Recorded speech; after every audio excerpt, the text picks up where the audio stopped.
Full Figure TV. Revolutionary salute. Revolutionary salute. Like, share, subscribe. Welcome to the House of Revolution. You know I'm your humble host, the Yamin of Revolution. Trump says the war is over. I believe that's a lie. It's market manipulation. We're going to get into all that. Before we get into that, y'all be sure to wipe y'all feet. That means hit the like button. You in the House of Revolution. Like, share, subscribe, support the platform, y'all. Well, we got to get into our Revolutionary World War III information. We're still at war, y'all. Let's get right to it. Trump tradition, one day, two completely contradicting statements. One with an all-out threat to have a very hard attack against Iran, and the second canceling that same attack and threat against Iran and saying that they're almost close to a deal. They will most likely be signing in Europe at some point in the next week. So what are we talking about here? Is this different than previous times? Is Donald Trump playing around again? What did Iran say? How is Israel's response? Because Israel is crucial to this. And if there is an agreement, what does it include exactly? And who is it in the favor of? The United States or Iran? Let's begin with the first statement of Donald Trump. He said the following yesterday: the United States will be hitting Iran very hard tonight, after, of course, saying that all of its offensive capability is gone. At some point in the not-so-distant future, we will be taking the Khark Island and other oil infrastructure points. So not only an attack, but also a threat to occupy. Assume all control of their oil and gas markets as well. And he's saying that it's going to be very similar to Venezuela. Now, you may wonder, well, how is Iran capable of attacking the United States if all of their offensive capabilities are gone? We'll let the American president explain himself following that, but it didn't take very long, and all of a sudden, we have the following. Based on the fact that discussions with the Islamic Republic of Iran have been brought to the highest level of Iranian leadership and approved, not confirmed, I have, as President of the United States of America, canceled the scheduled strikes and bombings against Iran this evening. Discussions and final points have been, in both concept and great detail, approved by all parties involved, including the US, Israel, Saudi Arabia, UAE, Qatar, Turkey, Pakistan, Bahrain, Kuwait, Jordan, Egypt, and others. The naval blockade will remain in full force and effect until this transaction is finalized. Time and place of the signing to be announced shortly. Have we been here before? Yes, we have. We have been here many times with the American president saying that he is very close to a deal and then not close to a deal. As a matter of fact, have a look at these statements from Donald Trump about the United States being very close to a deal. We have major points of agreement. They want to make a deal, and we are very willing to make a deal. Well, I think we're going to end it. I can't tell you for sure when they want to make a deal so badly. You have no idea how badly they want to make a deal. They want to make a deal so badly. I do see a deal in Iran. We were very close to a deal. I think it's close to over, yeah. I mean, I view it as very close to over. It's looking very good that we're going to make a deal with Iran, and it's going to be a good deal. This process should go very quickly. We're going to end that war very quickly. They want to make a deal so badly. We think we're close to a deal, and that's okay. We're in the final throes of what will be a very, very good deal.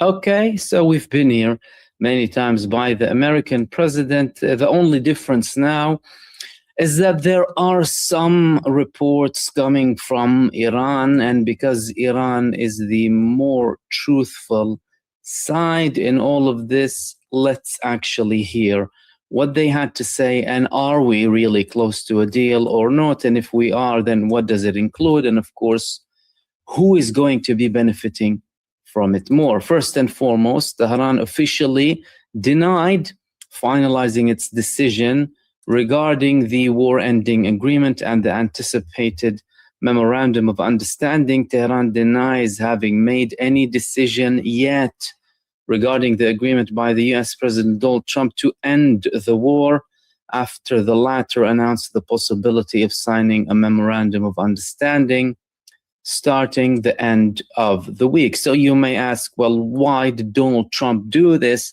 That's an attempt to potentially apply pressure or to show Iran as the side who doesn't want a deal, assuming the United States would go back on a total war and he'll go back to his threat language. But this is the different part here. Some Iranian media outlets spoke about certain details. Let's go through some of them that were reported. Mehr News Agency reports that the potential draft agreement gives Tehran and Washington a 60-day deadline to reach a nuclear agreement and lift sanctions, with half of Iran's assets being made available before the negotiations begin. According to the agency, the draft notes the release of $24 billion worth of frozen Iranian assets during the negotiation period, with half this amount, $12 billion, becoming available to Iran before the start of the negotiations, similar to what we heard and spoke about before about Iran receiving $12 billion from Qatari banks, hence why the head of the Central Bank of Iran, the head of the parliament, speaker of the parliament, and the foreign minister were in Qatar a couple of weeks back, and they spoke about similar numbers. Now, you may be asking, well, negotiations, what negotiations have they been negotiating so far? Well, that's because the United States and Iran are speaking in multiple parts. There are phases of negotiations after Iran proposed that the United States and them talk in 3 phases. The first one is to prioritize ending the war. Later on, they would speak about things to do with the Strait of Hormuz and the management afterwards, the nuclear agreement. Okay, so they're talking about that, but what are the details? And this is where it gets really interesting, especially if the United States actually confirm these details, and that would be almost an exact replica of what Iran demanded from the beginning. We may as well be talking about full US surrender to the Iranian demands after this. Have a look at the details. Number one, the memorandum of understanding ends the war. It does not include nuclear or missile obligations from Iran. That's the first thing over here.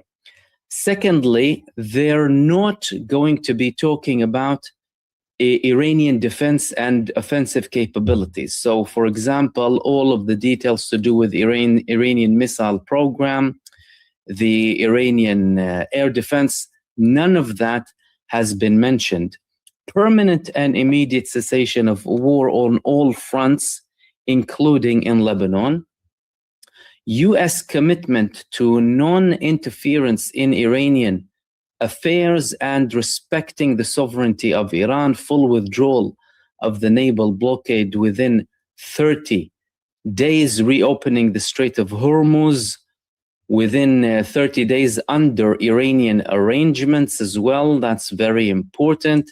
Suspension of sanctions on the sale of oil, petrochemical products, and derivatives. Full access to Iran's financial resources. US and its allies' obligation to present reconstruction plans for Iran amounting to at least $300 billion. Listen to that. Are we talking about a compensation here? 60-day negotiation period on a final deal with nuclear issues. Lifting primary and secondary US sanctions and UN Security Council and IAEA Board of Governors resolutions. All of the sanctions gone there. Reiteration of Iran's commitment under the NPT treaty not to produce nuclear weapons. During the negotiation period, the US won't deploy forces to the region and won't impose new sanctions. Release of $24 billion of Iran's frozen funds. Establishment of a supervisory mechanism to implement the agreement. Final agreement to be approved by the United Nations Security Council. That is a very important thing because from an Iranian perspective, they want there to be guarantees. So what are we talking about here? We're talking about an extremely beneficial agreement for Iran. Other details and leaks in Iranian media also spoke about the United States removing its bases from near Iran too. All of that is coming as a form of statements so far by the Iranian media. Nothing has been officially endorsed by Iran officially. However, we can see that all of the details included here have been addressing Iran's primary concerns and adhere to Iran's 10-point plan based on which the two parties entered the agreement. Iran told the United States, we're not going to talk unless you agree on the framework. And indeed, the United States agreed and Donald Trump agreed. However, let's remind everyone that the United States and Donald Trump previously stated that there were positivities. Iran previously also mentioned certain details to do with the ceasefire. Later on, we had more escalations, as we have been seeing for the past several weeks between Iran and the United States. Okay. What happens with Israel, the country that started all of this? Donald Trump said that the United States, Israel, and other countries agreed. So he began with Israel. But it doesn't look like Donald Trump is actually saying everything when it comes to Israel, especially with the recent leak that came from Israel about Netanyahu and Trump. Benjamin Netanyahu spoke about his call with Donald Trump. Some details were leaked in the Israeli media.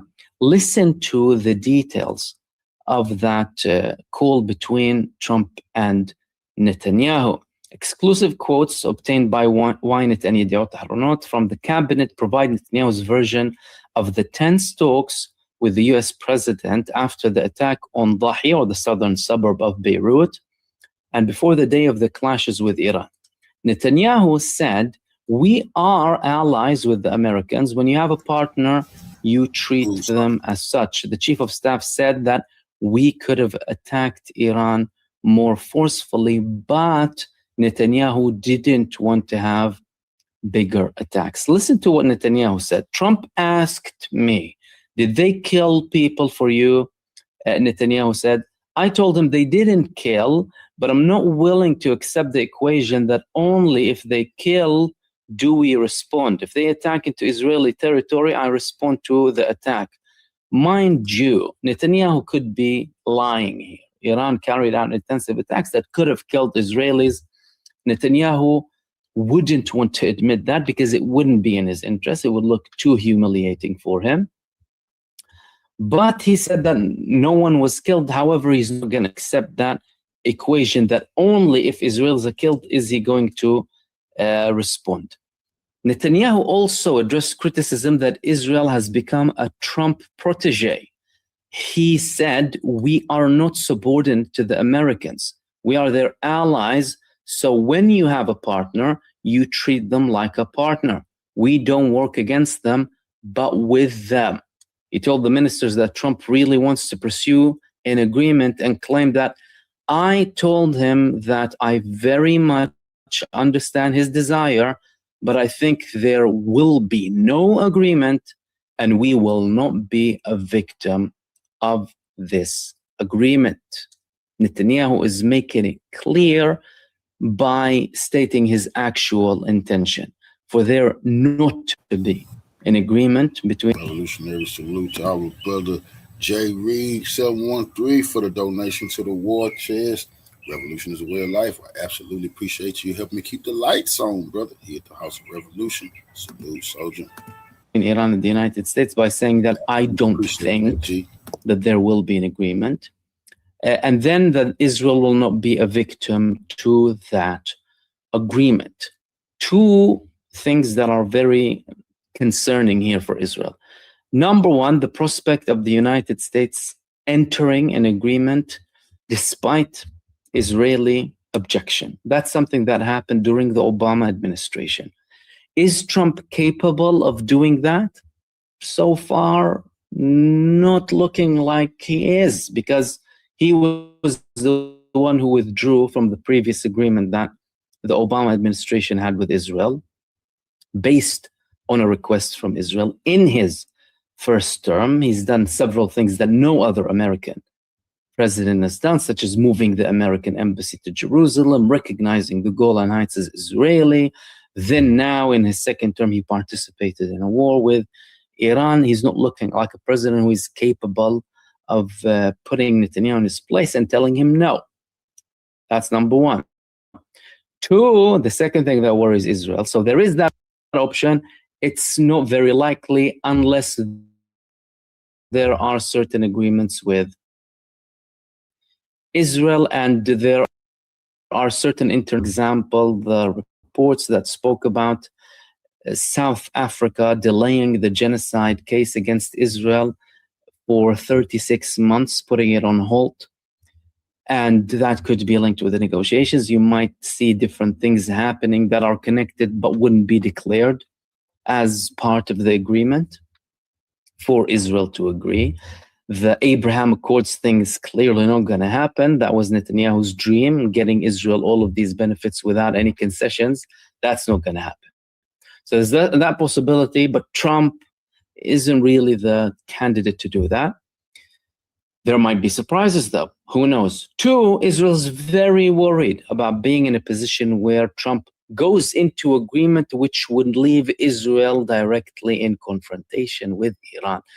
That is the worst scenario for Israel. Iran already proved its power, proved that it's able to enforce new equations on Israel. They already had multiple attacks. They had new equations to do with Lebanon and other fronts as well. They said that everyone has to be included if there is a ceasefire, and Israel had to adhere and listen to that fact. Trump previously had an agreement with Yemen, despite Israeli objection, that de-escalated matters. Will he have an agreement with Iran that will leave Israel on its own? This is going to be very problematic for Israel, because the United States and its presence in the Gulf, that according to the agreement will be gradually removed from what we understand, which is in essence a complete departure from the region, from the United States. That's it. That will remove Israel's depth and will not give Israel any sort of advance warning to any attacks coming from Iran. All of the radars in the Gulf, all of the equipment of the United States, none of that would be helping Israel unless any agreement would confirm the United States withdrawing from certain bases, but not in all countries. The only thing that can support this notion is the fact that the United States renewed some of its security contracts with 3 countries only in the region, which are Kuwait and Bahrain and Jordan, countries with less leverage than the bigger countries in the Gulf. And these were the countries that had attacks when the United States was clashing with Iran in the past week. So we saw Iran attacking bases in Kuwait and in Bahrain and in Jordan, which means that the attacks coming from the United States came from those countries, which was in line with the agreement and the continued coordination with them. And it also proves that other countries are slightly taking a step back from supporting the United States. All of these scenarios are not good for Israel, but any scenario that would include the United States either withdrawing some of its forces or all of its forces gradually, lifting the sanctions off Iran, not addressing anything to do with Iran's missile and defense capabilities as they were demanding. Trump, let's not forget, he wanted them to surrender. He wanted to get rid of all of their missiles, short and long range. None of that is happening. Iran, in essence, still controlling the strait. They will have the arrangements. They will have the fees. If the United States enters an agreement like that with Iran, it will be irreversible. The United States can't come tomorrow and say, oh, let's have bases actually, and let me open the strait. that's going to be an extremely difficult task, if not impossible, because the United States hasn't been able to impose it during war. And what that says is that Iran simply emerged victorious. The United States has been defeated heavily. There are still, of course, certain things to confirm if this will happen or not. But if this deal goes ahead, this is a huge defeat for the United States empire, and this is a huge victory for Iran and the global South.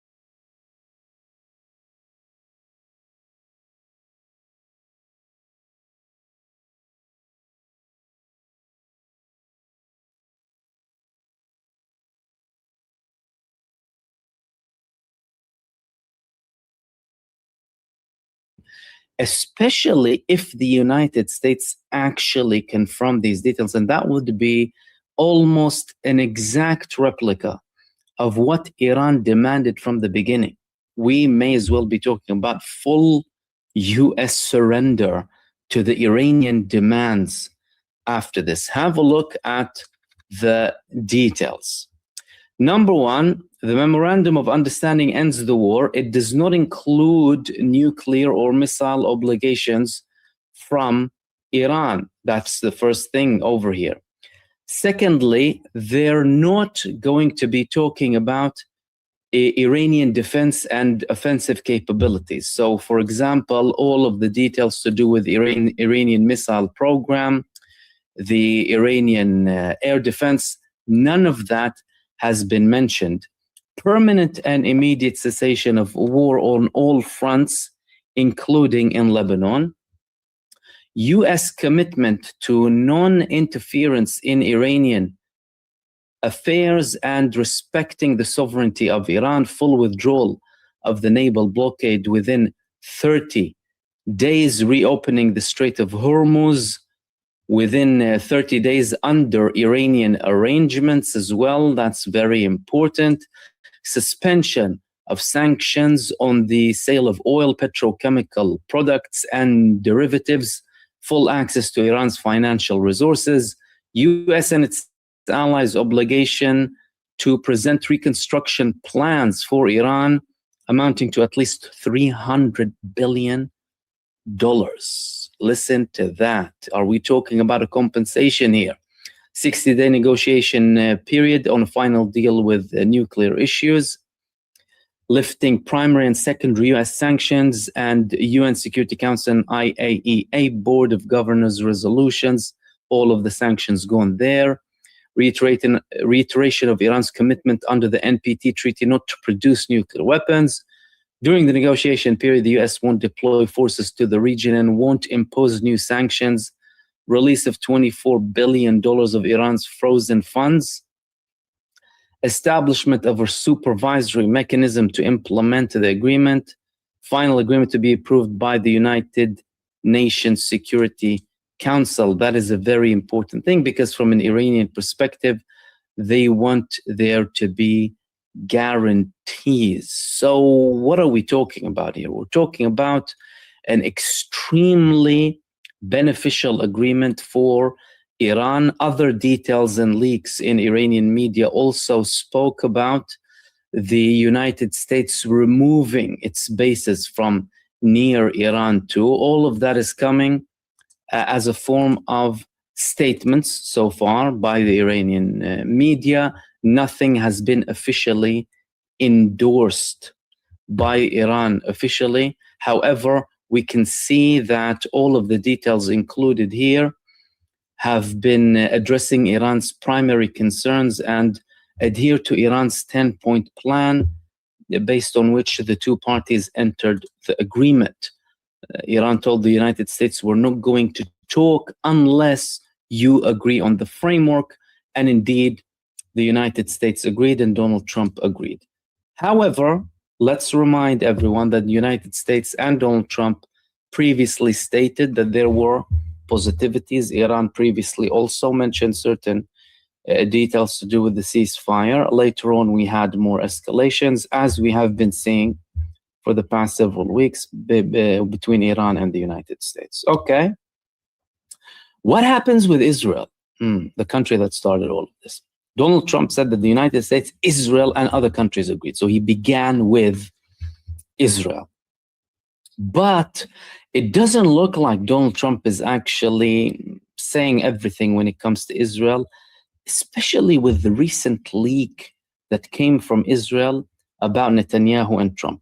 Benjamin Netanyahu spoke about his call with Donald Trump. Some details were leaked in the Israeli media. Listen to the details of that call between Trump and Netanyahu. Exclusive quotes obtained by Ynet and Yediot Ahronot from the cabinet provide Netanyahu's version of the tense talks with the US president after the attack on Dahiya, or the southern suburb of Beirut, and before the day of the clashes with Iran. Netanyahu said, we are allies with the Americans. When you have a partner, you treat them as such. The chief of staff said that we could have attacked Iran more forcefully, but Netanyahu didn't want to have bigger attacks. Listen to what Netanyahu said. Trump asked me, did they kill people for you? Netanyahu said, I told him they didn't kill, but I'm not willing to accept the equation that only if they kill do we respond. If they attack into Israeli territory, I respond to the attack. Mind you, Netanyahu could be lying here. Iran carried out intensive attacks that could have killed Israelis. Netanyahu wouldn't want to admit that because it wouldn't be in his interest. It would look too humiliating for him. But he said that no one was killed. However, he's not going to accept that equation that only if Israelis are killed is he going to respond.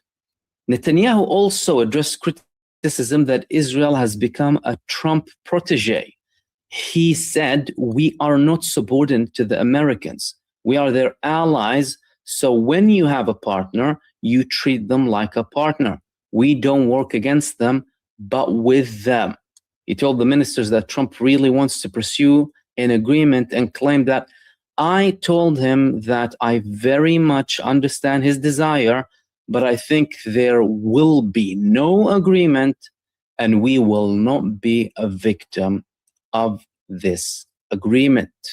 Netanyahu is making it clear by stating his actual intention for there not to be an agreement between Iran and the United States, by saying that I don't think that there will be an agreement, and then that Israel will not be a victim to that agreement. Two things that are very concerning here for Israel. Number one, the prospect of the United States entering an agreement despite Israeli objection. That's something that happened during the Obama administration. Is Trump capable of doing that?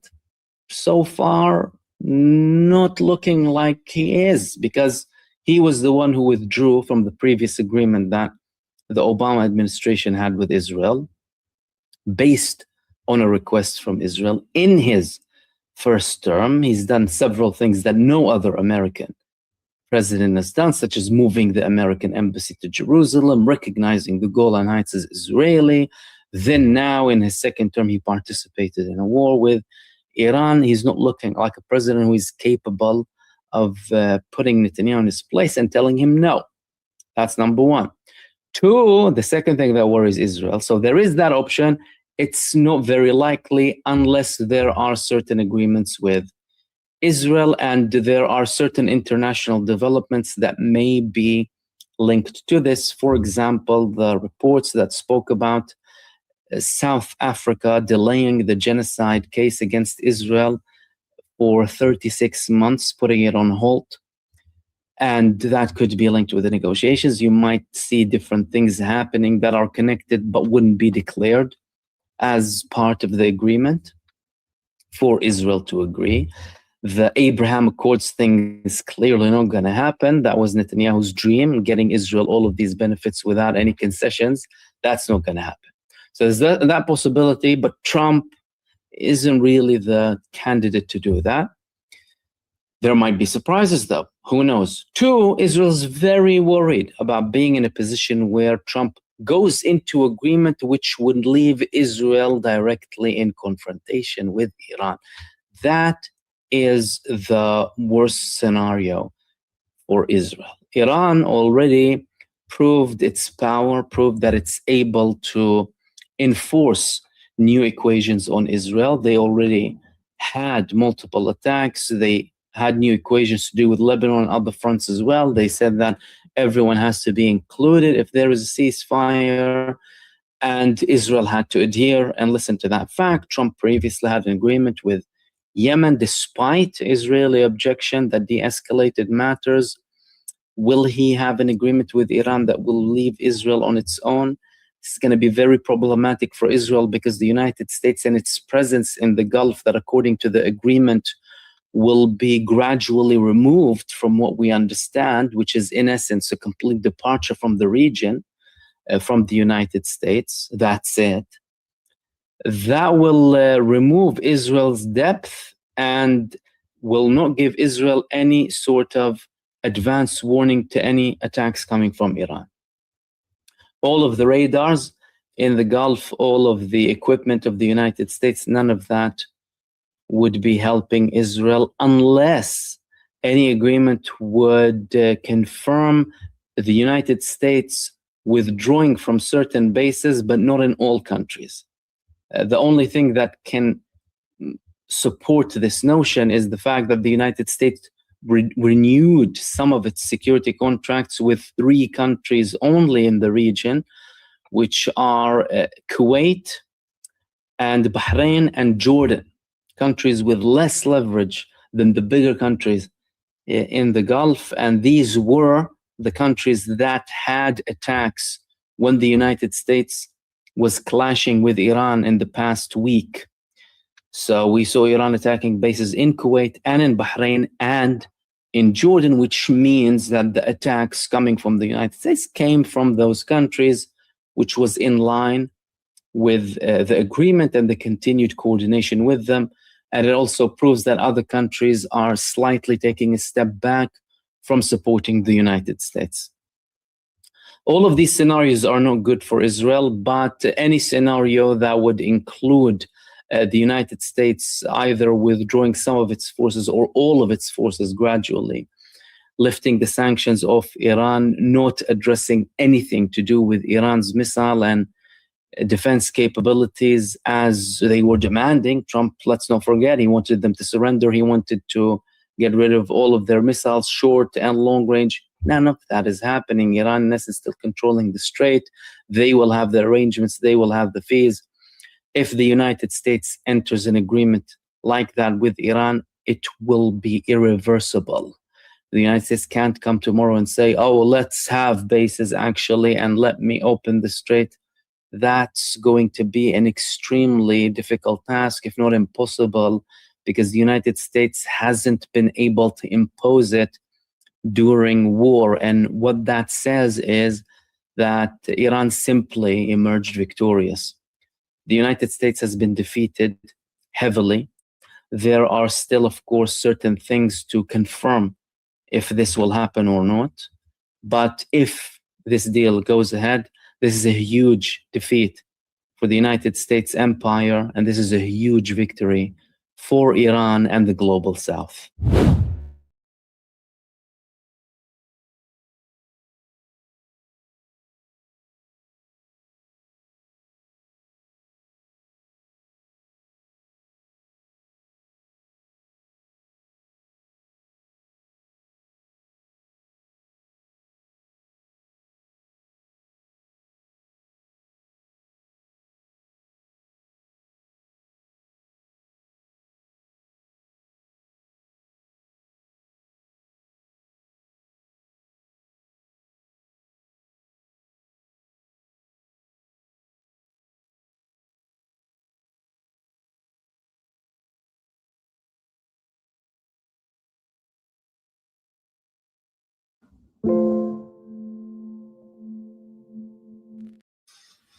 Hi, everybody. Today's Friday, June 12th, 2026, and our dear friend, Colonel Wilkerson and Larry Johnson are here with us. Welcome back.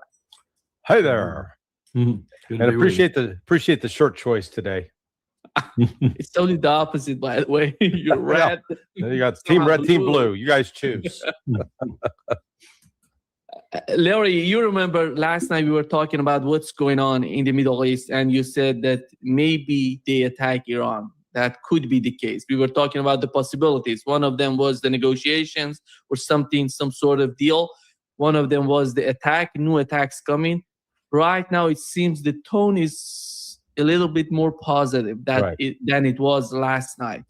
What we've learned from the Iranian media, Mehr News, just remembering what has happened last night, they tried to somehow force some tankers, oil tankers or commercial vessels through the Strait of Hormuz, but they were attacked by Iranians.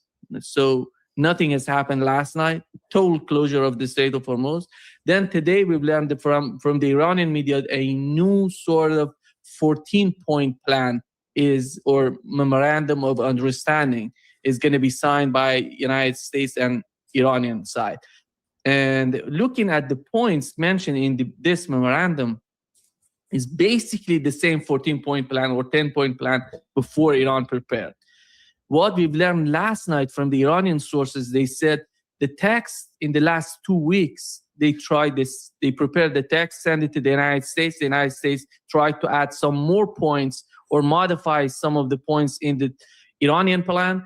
Then Iran said no. Then we had the attack on Lebanon, then the attack on Iran, then Iranian response.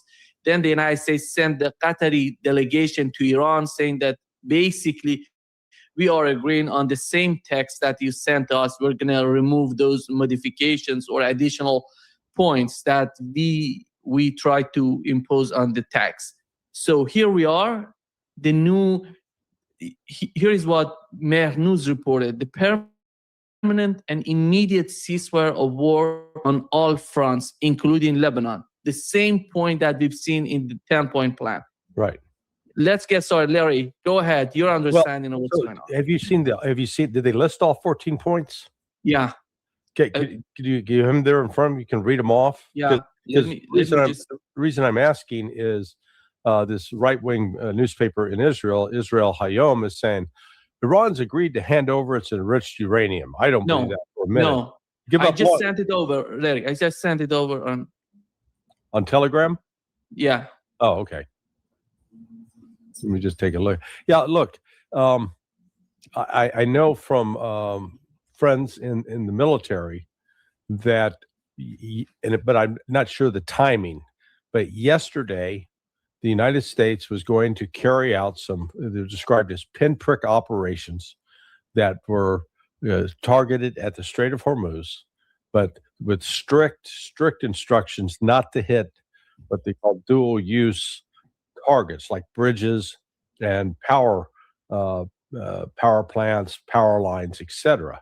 So that it could have a military use or it could have a civilian use. But that this was going to go on for 3 to 4 days. Now, but then subsequent to that, or I'm not sure if it was subsequent or precedent, the Trump comes out and says, "Oh, we're getting ready to sign this peace deal." Oh, okay. If they ordered a stand down, it appears they ordered a stand down because we didn't have any, what I could see, pinprick strikes yesterday. Or in the early morning hours in Iran, and we'll see what happens today. Where it's late in the afternoon in Tehran, and see if anything happens tonight. Now the signature is supposed to, J.D. Vance is supposed to sign. He's supposed to be overseas, but Trump's leaving town tomorrow, I guess, to head for the G7 meeting. Well, as I understand it, under the Constitution, you can't have both the president and vice president out of country at the same time. Somebody's got to stay home and mind the store. So, but apparently this thing, this thing is moving along. I'd be shocked if the U.S. actually signs this. I'll be pleasantly surprised. Yeah. Carl, here is the first point. Permanent and immediate ceasefire of war on all fronts, including Lebanon. Just moments ago, we've learned that the Israelis are just issuing some sort of statement, evacuation statement in the southern part of Lebanon. They want to bomb some cities or villages in the southern. I just don't remember the names, but two of these villages or cities were supposed to be hit today by Israelis. And looking at the plan, Colonel, there is nothing considering Iranian nuclear program or Iranian missile program. It says all about in the aftermath of signing this memorandum of understanding. But the first point, I think, is the most important point: the cease or the cessation of war on all fronts. Your understanding of that? Well, my understanding of ceasefire or cessation of war on all fronts is that you stop. You stop. You get the word out and you stop. We've seen in the past that they don't understand. We don't seem to understand either what ceasefire means. And Bibi Netanyahu has proven that he doesn't understand what it means. In fact, he exploits ceasefires in devious ways to do more damage than he was doing before the ceasefire occurred. So how do you do what was just suggested? And I don't have the points in front of me, but you told me what the first one is. If Israel is not going to stop what it's doing in Lebanon, I think that's a non sequitur for Iran. I don't see you can proceed down that list, whatever it says, to any other opportunity if you're not going to have a ceasefire, or at least one that appears to be holding and to be applicable to Lebanon. And it's pretty clear to me that Netanyahu, in political trouble, if he does do that, is not going to do that. So how do you move from that point unless you just ignore it? I don't think Iran will.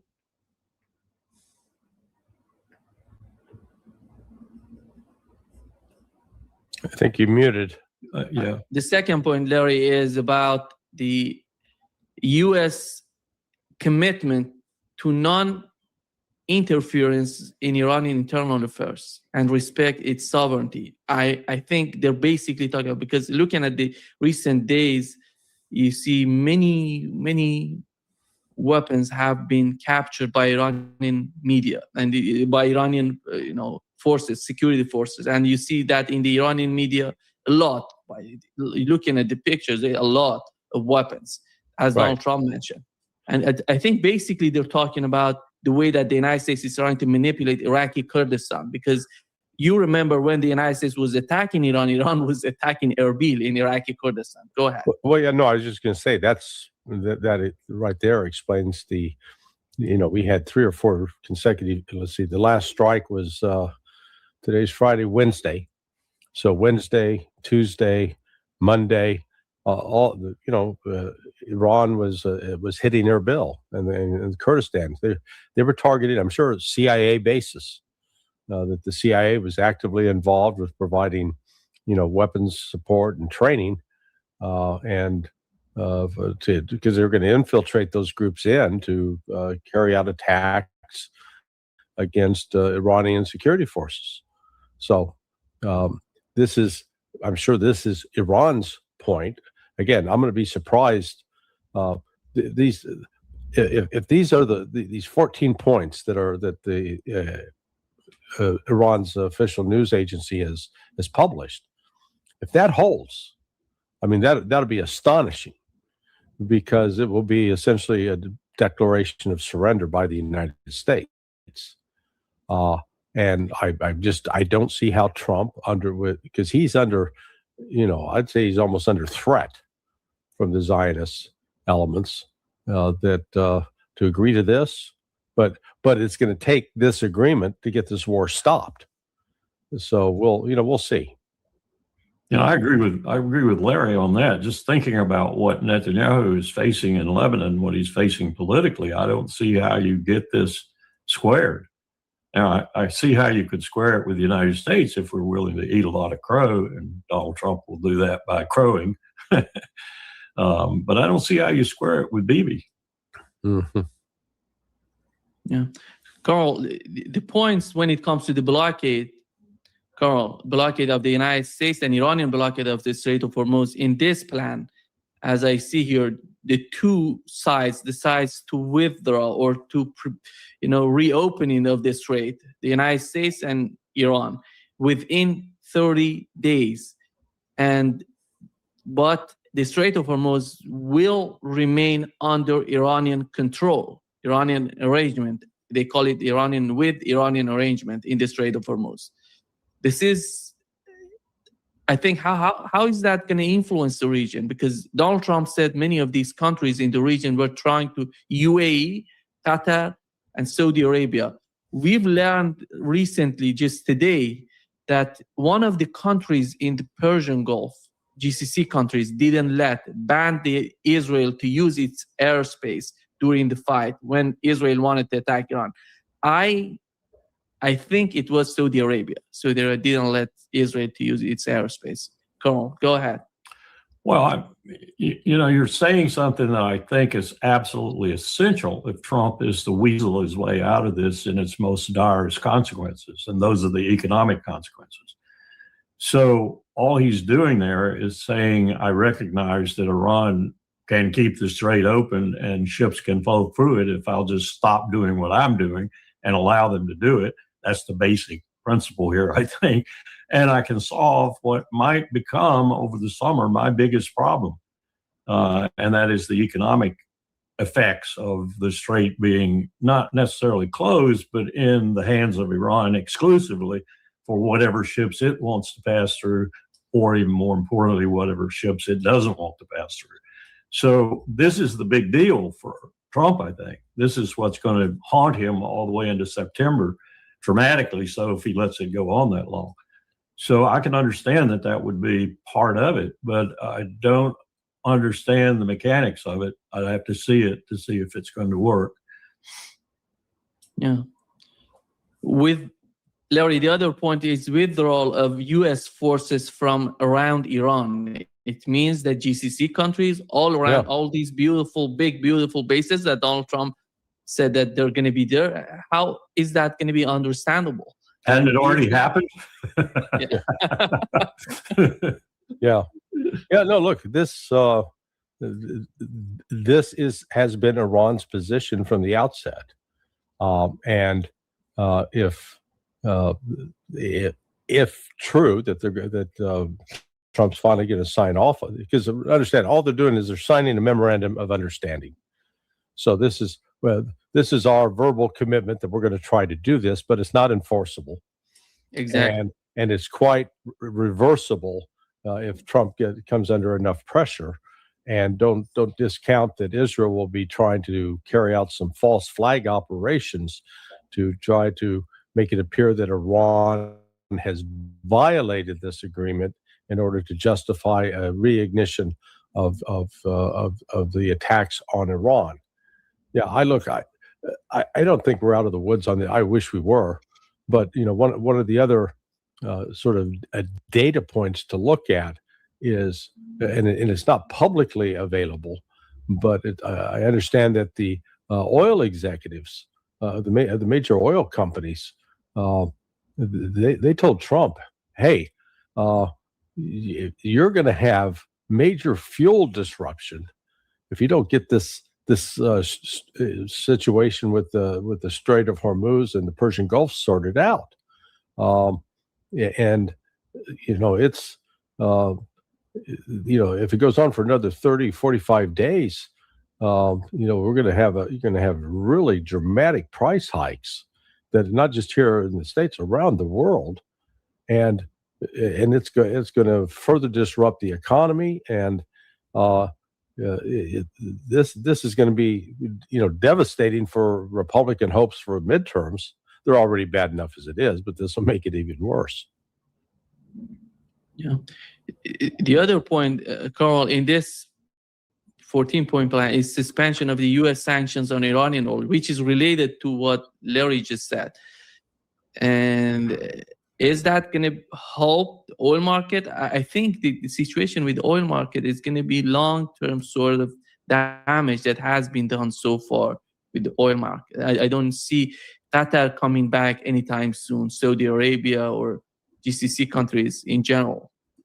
I think that's probably at the root of Trump's anxiety, if you will. As I said earlier, it's the economic repercussions of this, and he's beginning to understand, being briefed, I hope, by people on it. And he wants, my problem is this a delaying tactic? A delaying tactic during which he will sort of circle the wagons, maybe get a little economic relief going, maybe get some ships going, maybe get a little oil moving again, and then he'll return to form. I don't know. I find it very difficult to believe that politically he's going to be able to worm his way out of this in the way this memorandum suggests. Because it's mostly, as Larry said, it's mostly, if it's complied with, even partially, it's mostly a concession to Iran. And I don't know how you put lipstick on that pig for Donald Trump. Yeah. So but I do understand. I had a somewhat lengthy talk with a couple of people in the wool markets business yesterday, and they were presenting a really dire picture if we don't get something going, as Larry was indicated. So that, I think that must be the thing that's pressuring him right now. But one wonders what the other things that can pressure him too, foremost amongst which is Netanyahu in Lebanon, and perhaps elsewhere too. We keep forgetting about the Palestinians, whom he has resumed his war against on a daily basis. And Iran's penchant to look at that, as well as, and the other Arab states to look at that as a sine qua non of an eventual settlement, if you will, in the area. I don't see any progress in that at all. Israel is putting, based on what CNN reported, Israel is putting pressure, Larry, on Donald Trump and the United States not to release $24 billion of Iranian frozen assets, and which is part of this 14-point plan. And Right. It says that figure explicitly? Yeah. 24, yeah, okay. Explicitly, yeah. And I don't know if Israel is going to have some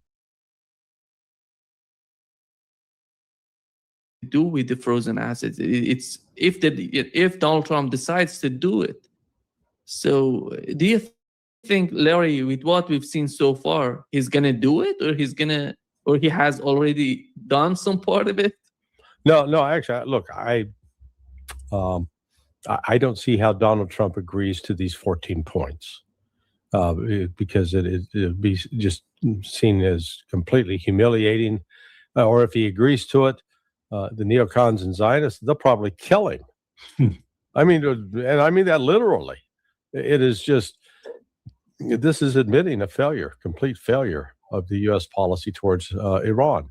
And look, these demands are not unreasonable, because basically they're saying, stop attacking us economically, stop attacking us militarily, stop attacking us diplomatically. Just leave us alone, and we'll leave you alone. And, the one thing that Israel would be demanding out of this is immediate cessation of Iranian support for Hezbollah. I don't think actually that Iran's material support for Hezbollah is the issue. I think it's just political support for Hezbollah that's the issue. Hezbollah seems, I think Hezbollah's got its own connections through links other than Iran, where it's been, it was able to get these FPV drones that they've been using so effectively against the Israelis. So this is, look, the if you want to solve the Middle East issue, for starters, tell Israel to get back in its cage. And the United States Donald Trump has the power to do that. You cut them off from all aid. They will not be happy. They'll scream and holler, but they'll have to come to grips that they, without U.S. aid, they're screwed. And that, in conjunction with that, I mean, if Trump really wanted to play hardball, he would then send the diplomats out to talk to the Turks to say, okay, guys, you need to cut off the oil to Israel, and go to India and China and said, okay, we're going to stop trade with it. I mean, it's not just the United States that's been an enabler of Israel. It's other countries, India, and even China, even Turkey. and Russia, and Russia. Yeah. Turkey, Larry. Turkey is so important. Yeah. Carl, go ahead. I think you know, a combination of Iran and Turkey would put tremendous pressure on Israel militarily and economically if they do that. Yeah. You know, I'm reaching in and grabbing a diplomatic riposte, if you will. I'm playing diplomat, and I'm saying, if I were facing this situation right now, I'd have a really serious talk with Bibi and probably his successors, likely successors. And I would say, let's test this. Let's see what happens if you withdraw from Lebanon, completely withdraw from Lebanon, under an agreement I will effect with both the Lebanese government and Hezbollah, that they not attack you if you do that, and see what happens. In other words, implement a genuine ceasefire with no immediate potential for resumption of hostilities by Israel because they're gone. Now, I don't think for a second Netanyahu would fall for that. I don't think the people replacing him, and I think he is going to be replaced, would fall for that. But if you brought the requisite pressure to bear, you could probably accomplish it. Now, I don't know what that would mean in terms of insidious undermining it over time, because that's Israel's tactics. But I'd present something like that and see if it would, fly. There are other things I'd do diplomatically too, but that's the sine qua non, I think. You have to get some kind of settlement in Lebanon to leave Lebanon alone. And you have to have reciprocation, no more attacks on the north of Israel so they can move back into that area and feel safe. Netanyahu thinks the only way you do that is take the whole of Lebanon. I'm convinced he thinks that. And eventually that's what he would do if he stayed in power and had the prerogative to do that as freely as he could. That's what he'd do. He'd take the whole country of Lebanon, even our embassy, and he'd incorporate that embassy in his repertoire. And we'd let him do it. We'd sign a memorandum of agreement. But, there's no creative diplomacy going on at all with this group, none whatsoever. I think, Larry, as Colonel just mentioned it, there are two ways of dealing with Benjamin Netanyahu. Following Benjamin Netanyahu with his disastrous, sort of moves in the Middle East, attacking each and everybody, killing people, death and destruction, or trying to force him. If you're not able to force him, just leave him, let him alone in the Middle East. You're the big guy, go ahead and fight it alone, without the support from the United States. You don't have the air defense system capable of intercepting ballistic missiles. You don't have the air power. That's why the United States has to do something for you against Iran, because you're not that much capable to go deep into the Iranian airspace. This is the way that Donald Trump can communicate seriously with him, not putting pressure, just leaving him alone. Right. No, he doesn't. Donald Trump doesn't have to do anything active other than just stop what we're doing. Same thing in Ukraine. Yeah. Just quit. Yeah, it would go a long way towards ending these. So that's why I say, actually, the United States remains the great enabler of all this.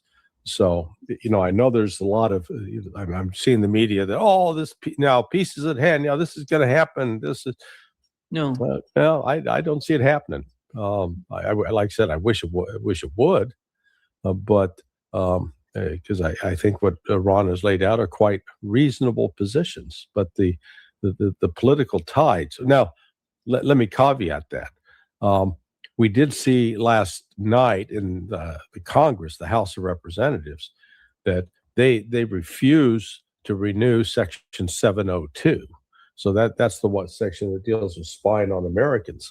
So I took that as one sign that perhaps some sanity is returning. To there are a number of Republicans crossed over to vote with the Democrats to kill that thing, and it should have been killed.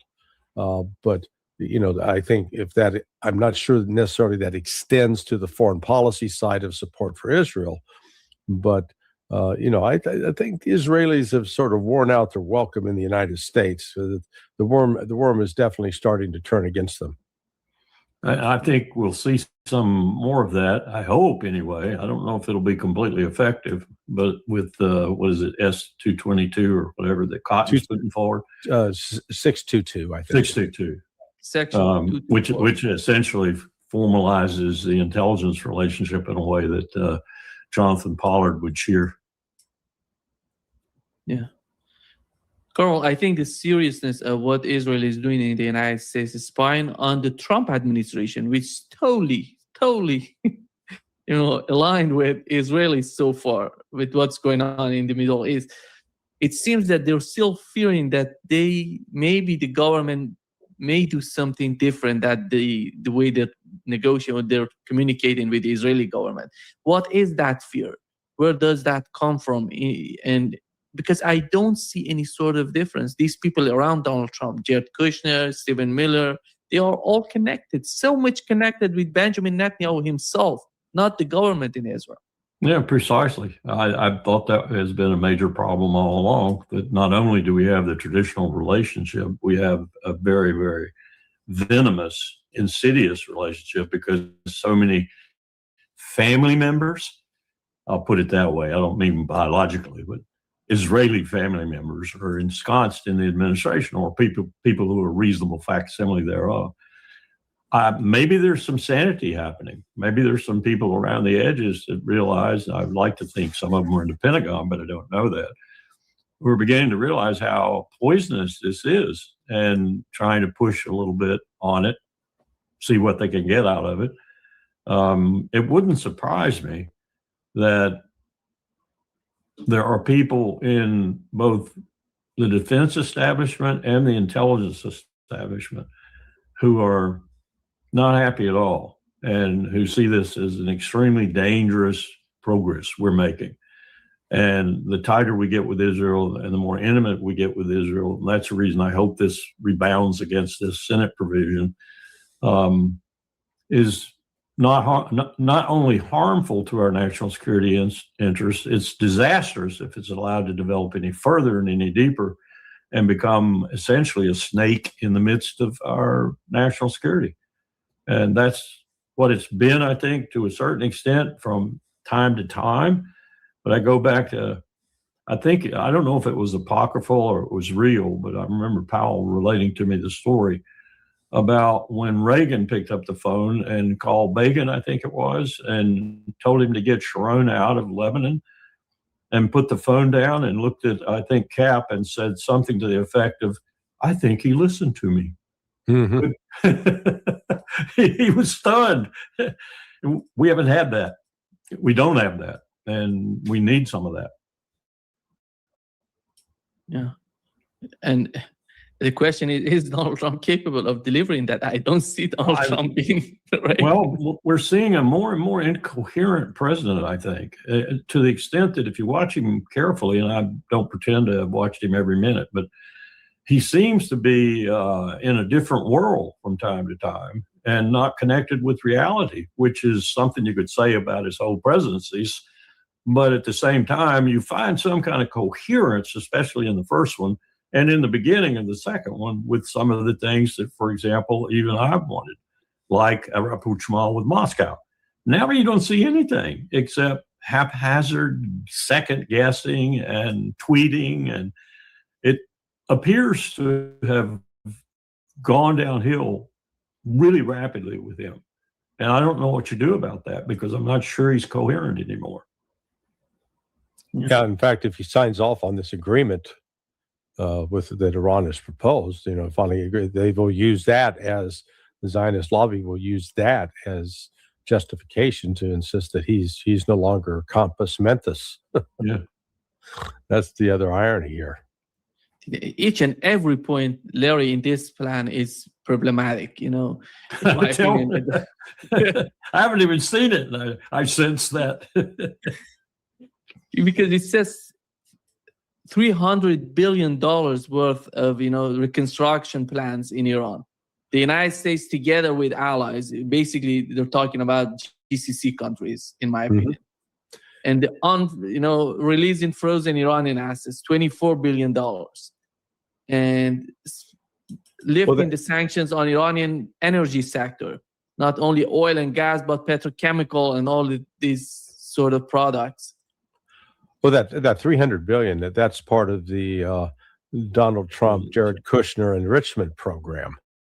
They're basically setting up a fund that will give favored U.S. investors a chance to make some money in Iran. But it's dressed up as reconstruction plans, but that's what that is. So, the Iranians are going to sign off and say, "Hey, we promise, we pinky swear not to produce nuclear weapons." Well, that's been their position all along, and Israel insists for the last 40 years that they're just a week away. So, that'll be again a sort of a rejection of the Israeli fear mongering, and then implementing a monitoring. They've got to come up with as they call it, a monitoring mechanism to implement the agreement. So that's what's important. This is just they're agreeing on an outline for how they're going to try to work on these issues. That doesn't actually mean they've got actual agreement to suspend U.S. sanctions on oil and to turn over $24 billion. There will be a delay, and the longer that delay, the more unhappy that the Iranians will become, recognizing that U.S. isn't to be trusted. And then in the midst of that, we're going to see Israel working on false flags, frantically, to try to, light the fuse again to keep this war going. The idea that Israel's going to be content under any leadership that we can envision to go back to just killing Hamas and Gazans and annexing the West Bank and consolidating East Jerusalem and forget about everything else, including Iran, is, I think, preposterous. Yeah. And it says, Carl, that 60 days of negotiations to reach a final agreement based on nuclear issues and the complete lifting of sanctions. I don't know how can you negotiate 60 days and reach some sort of agreement. It's just mind-boggling. With the Trump administration, it's going to 60 years of negotiations because they're not serious in negotiating. They're back and forth. Bingo. And I think that has been the essence of Trump's quote unquote, I hate to use the word, diplomacy, whether it's Witkoff and Kushner expounding it, or whether it's the Pakistanis being fooled into expounding it, or the Qataris or the Omanis or whomever. It's delay. The inevitable is that you have not licked Iran. And how do you deal with that? How do you deal with that and come out of it with at least your pants still on, economically and otherwise, and sell it? I think that's the problem. So what do? And this is not unusual in great power confrontations. You delay, and you delay, and you delay. And you never really accomplish anything. And in our case, all you have to do, if your eye is not on some nefarious domestic development, and I don't discount that, but all you have to do is delay until you're done. That's part of our system. Right. Turn it over to your successor, whomever it might be. Yeah. Larry, the only opportunity, in my opinion, that this memorandum of understanding may make for the two sides, it's going to be some sort of off-ramp to just leave the region for Donald Trump. And just leaving the region without committing anything to the Iranian side. I think the whole point could be that. Well, yeah, but the U.S. is not going to leave quietly because there's too much money at stake for investments in Dubai in particular, to a lesser extent Qatar, but also Saudi Arabia and Kuwait. So this is they're going to have to figure a way to bridge that the U.S. will cease being involved militarily, but will remain heavily involved economically. Because right now, I don't see any way to disengage. There are too many too many wealthy people with financial stakes in the too many wealthy people in the United States with financial stakes there in the Gulf countries. There's one way to begin to ameliorate that situation somewhat, and that's to look back at what Dick Cheney wanted to do when he was CEO of Halliburton. Halliburton had a massive plan for going back into Iran, and Cheney was advocating for it, and to attract more of U.S. entrepreneurship, investment, and so forth into Iran, and to actually turn the situation on its head, so to speak, and make Iran, again, a major instrument of at least American economic success in the region. One wonders how that would settle with the Arabs ultimately, but if it were shared, it probably could. But this is creative stuff. I'm not sure that this administration, I'm not sure any administration in the United States anymore infected by Israel is capable of doing this sort of thing, but it flies in the face of what they want to do, which is ultimately have the region essentially to themselves. And when I say that, I say they want the territory too. I really believe that. I think they covet Jordan, they covet portions, if not all, of Iraq, they covet Lebanon.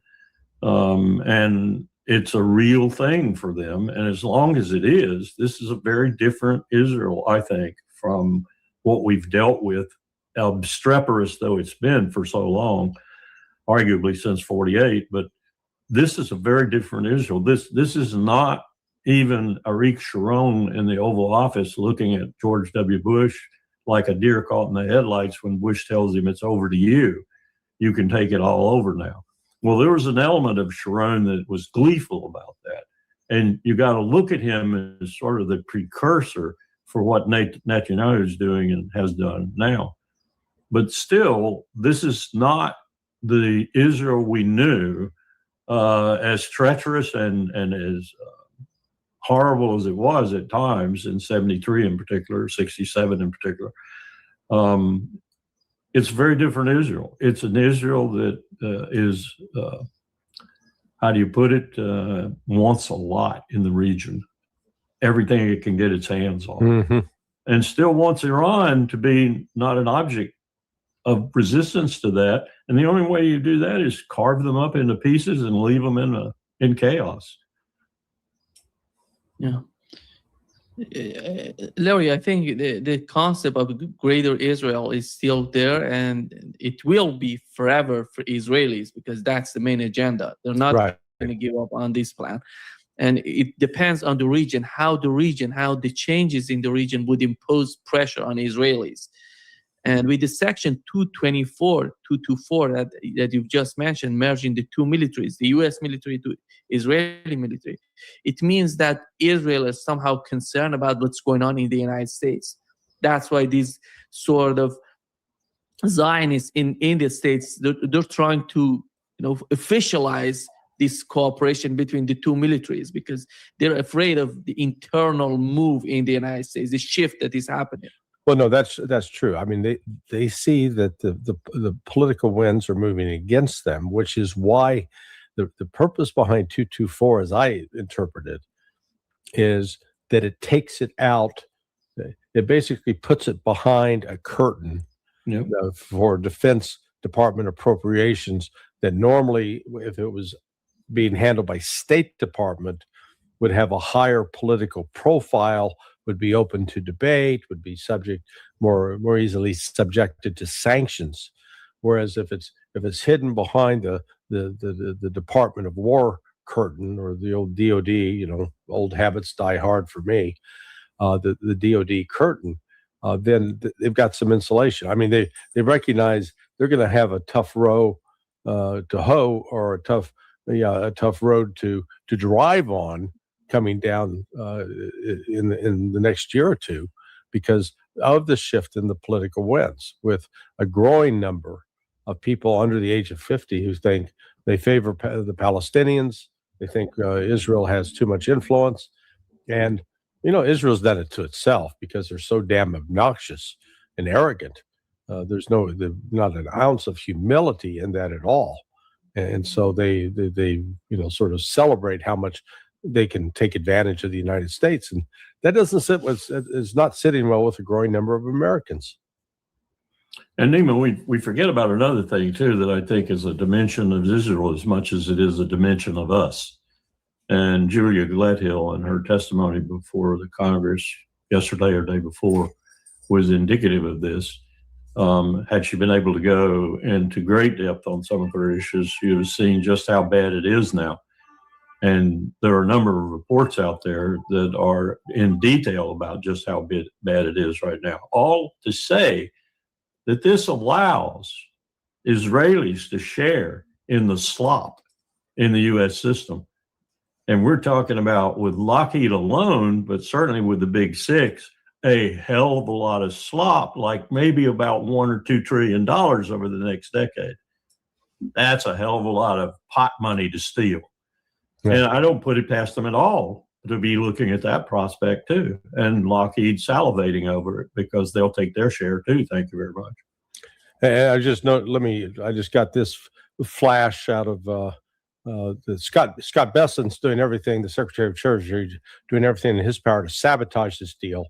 He just put out, he said, any tolls paid to the Persian Gulf Strait Authority will be offset by funds extracted from their accounts. So in other words, the United States says, we're going to take your Iranian assets and whatever fees you collect, we're going to recapture that. So, Iran's not going to put up with this for a minute. And, so this is, I think we're going to be looking at an extended war here. Yeah. Stillborn. Yeah. Which we know that GCC countries are so desperate. I think with the case of energy market, Larry, as you've mentioned, it's so important to be considered and how they're capable of putting pressure on Donald Trump. That's real. That's real. Right. And the second one is GCC countries. And GCC countries are so desperate. Their economy was destroyed during the war. And the third, I would say, the fragility of Israel to defend itself if it decides. Because Israel, look at this. Let's assume these Zionists are running the show in Washington. So what would Trump do for Israel to defend Israel if Israel continues with these attacks? Let's assume they attack Beirut. Yeah, no, it is. He has no good option, by the way. Just putting out, there is no good option for Donald Trump. And what do you think the G7 countries are going to say to him behind the curtains, too? other than the U.S. Yeah, it is. The U.S. isn't entering, the G7 talks in a strong position economically at all. But today, Friday's the big day for the Musk IPO for SpaceX, and there have been lots of indicators that you got a tech bubble developing with the whole AI industry. So again, what looks to be like a positive, some movements in the right direction with the economy are just they're false warnings, and that economic power is important when it comes to being able to back up diplomatic pressure in the Middle East. But with the case of Elon Musk, Iranian media published yesterday that the new targets of Iran in the GCC countries is going to be the SpaceX, facilities in GCC countries. Yeah. But hey, listen, I apologize. I'm gonna have to bail out. I gotta head to the airport. Yeah, we know that, Larry. So, but I leave you in good hands, Colonel. Yeah. All right, guys. Thank you, Larry. We'll talk later. Where are you going, to the G7? Yeah, no, actually, I'm going to Russia Day at the UN mission in New York. Okay. So, good for you. All right, guys. Later. Good luck. See you soon. Okay. Bye. Bye-bye.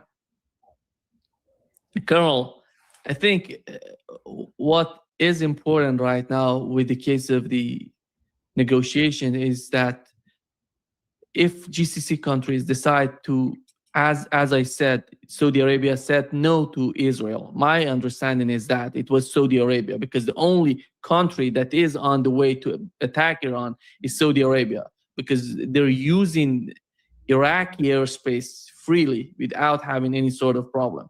So that must be Saudi Arabia banning Israel using its airspace. This is looking at the region for Donald Trump. These countries, these GCC countries, don't see Israel the way it was before the war started. This is the reality. No, I think you're right. I think it's been a sea change. We've gone from the Abraham Accords and what looked like a takeover by Bibi to absolute no possibility. And if that pipeline is shifted, if it actually goes ahead the way I'm hearing it's planned now and goes through Syria rather than through Haifa, he's lost a huge economic boon. Not just transshipment fees, but he would be getting fuel from it. You've mentioned something so important, Larry, with the case of when Larry Johnson was talking about how these other countries can cooperate. You mentioned Turkey. I think Turkey is the key here. And the way that Turkey behaves today is part of their sort of understanding, the mutual understanding between Turkey and the United States. They try to get closer to the United States. That's why, they're sending gas and oil to Israel. I don't see that any sort of good relationship between the two, Israel and Turkey.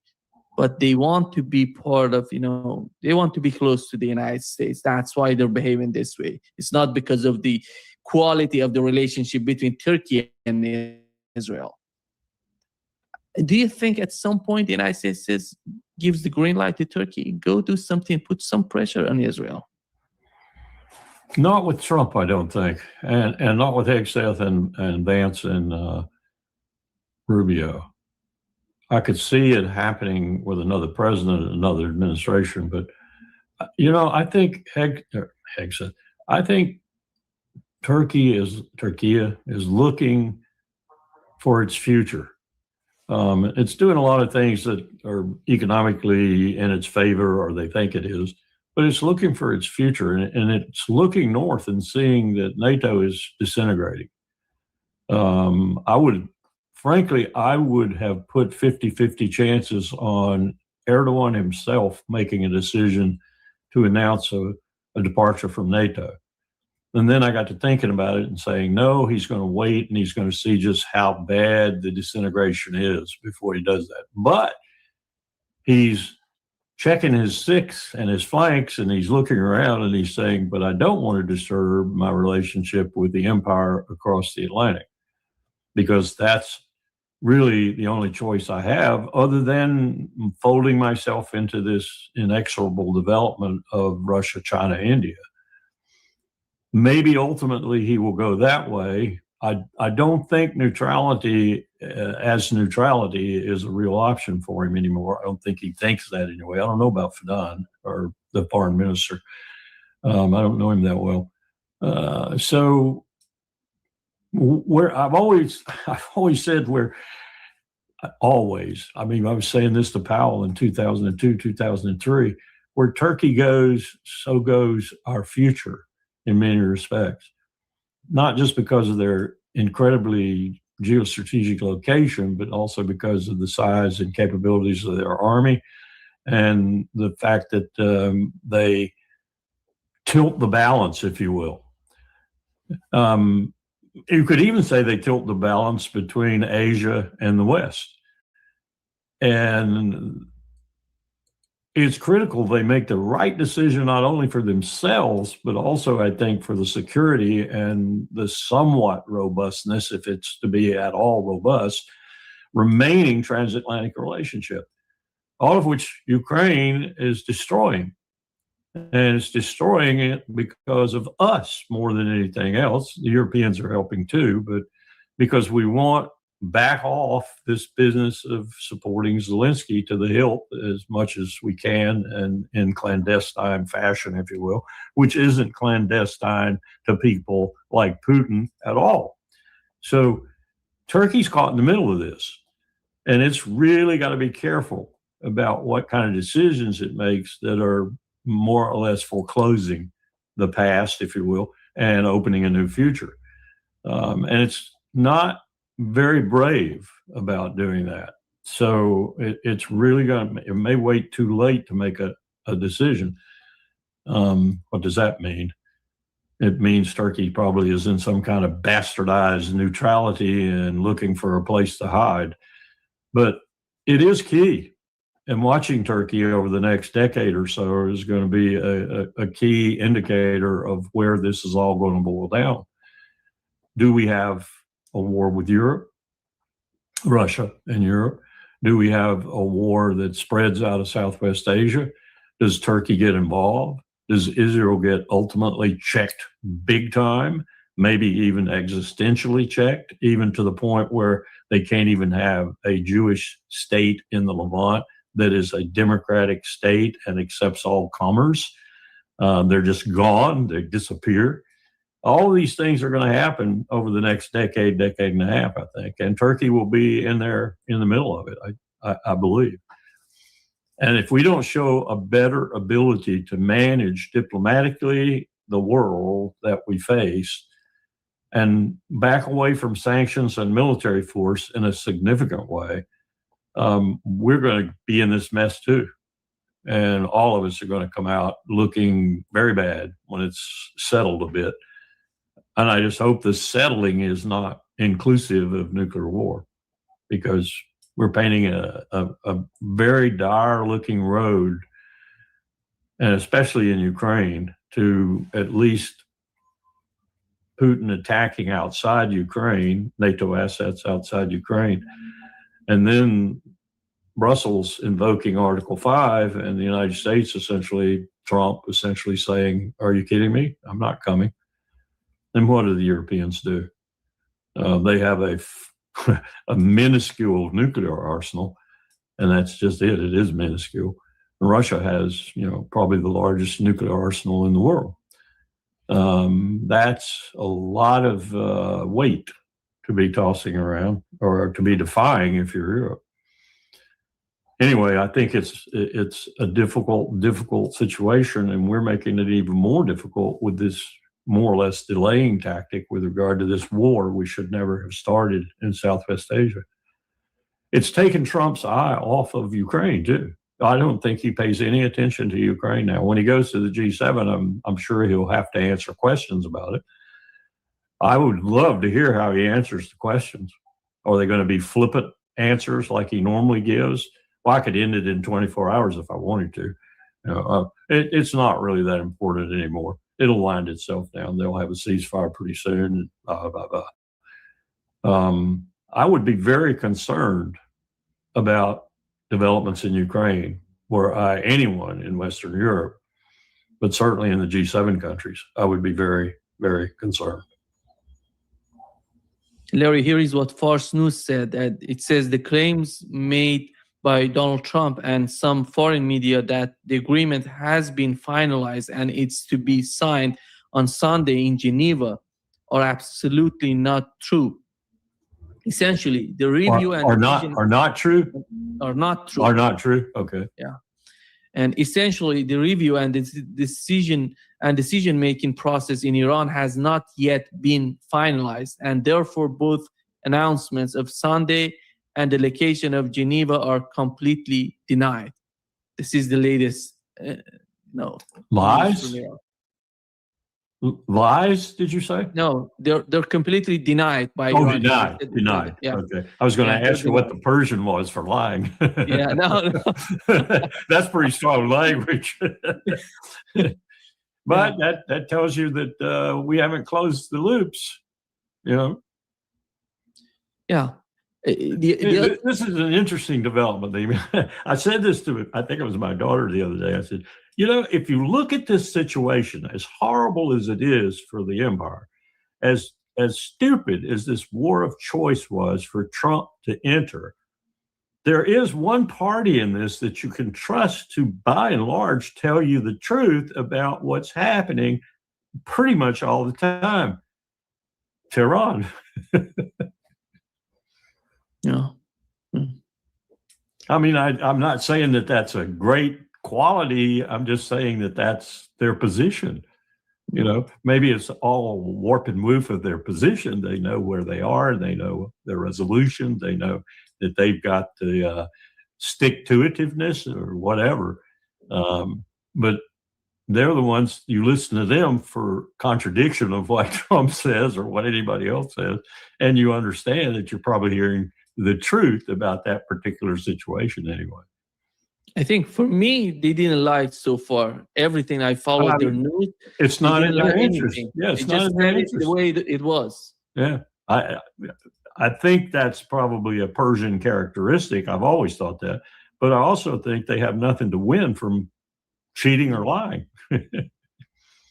Well, what's the point of that? The truth shall set you free. How is that going to help them? Yeah, exactly. Yeah. Here is what Financial Times reported, Larry, that Iran's missile cities shocked the United States and Israel during the war. For 40 days, the United States and Israel aircraft bombed the mountains around the missile city of Yazd. And all the munitions proved ineffective against the granite rocks of the mountain. It says that Iran kept launching missiles until the final moments before the ceasefire from Yazd, from that particular city. So this is the reality, I think, the way that Donald Trump has finally decided what is the point of continuation of this war. Are we going to attack more civilian infrastructures? Are we going to kill more people? Or because if the attacks are not effective on these missile cities, the production of drones and missiles, so what's the point? Yeah, the depth of his war crimes alone, but the depth of his killing are reaching proportions that might rival some of our past wars where we just kept bombing and kept bombing and kept bombing. I think about Vietnam, of course, and just killing people left and right, most of whom were innocent civilians. You think about those B-52 strikes, those arc-light strikes and so forth, rolling thunder and such. We killed a shitload of civilians. And these are all, we don't seem to think about this much anymore. I don't think we think about it at all. Look at the 200 plus people we've killed on the high seas in the Caribbean and the Pacific. Black mark on the American military, like the black mark on the American military that came out of the Philippines when we machine gun people in ditches. We don't care. We don't seem to care anymore.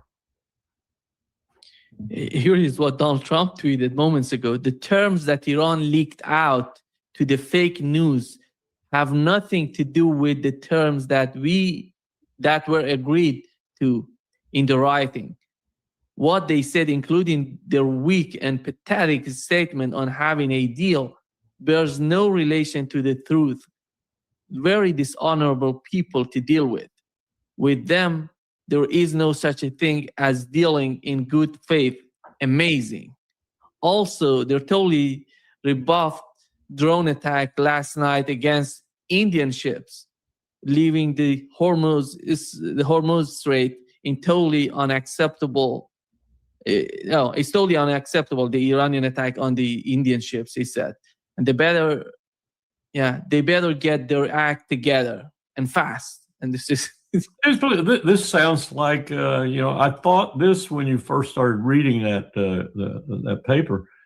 It sounds like a kabuki game again. It sounds like Trump's setting up straw men, knocking down the straw men. And as he knocks down the straw man, he's knocking down the perfidy, the lying, the dishonesty of the Persians. And what he's doing is creating his own situation where he can do that. I imagine Ron's probably going, what the hell did he say?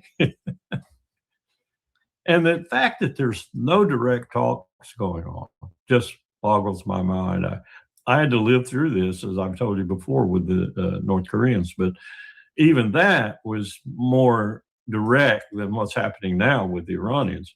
We could at least sit in the room with the North Koreans in China or wherever, and they could interpret for us, if you will. We couldn't talk directly to the North Koreans. Cheney wouldn't allow us to do that.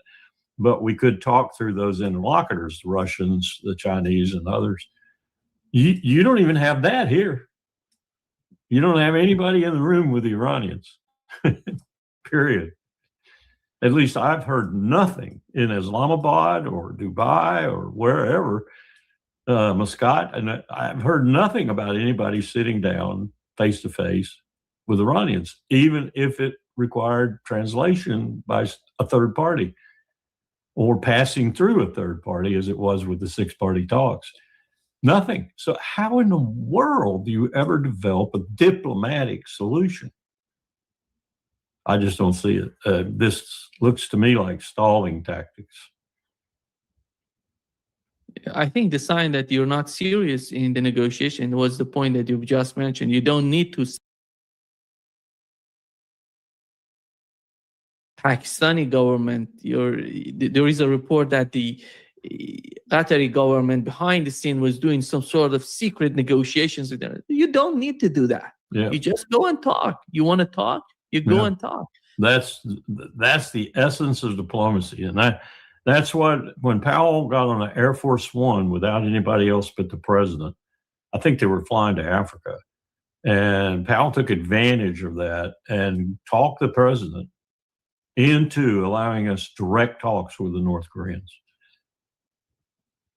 Jim Kelly was headed over to Beijing, as I recall, and he got to Hawaii to refuel.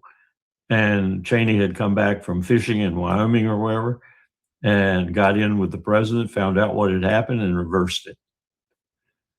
So couldn't talk directly. What happened with all of that diplomacy? The North Koreans got a nuclear weapon. Yeah. I think with the things, with the situation right now we're witnessing, they're somehow putting pressure on Iran the way that Iran sees that there is no way to put an end to the war permanently. So they have two options. Stay in the fight, this sort of tit for tat, the United States attacking, Israel attacking, or do something about it.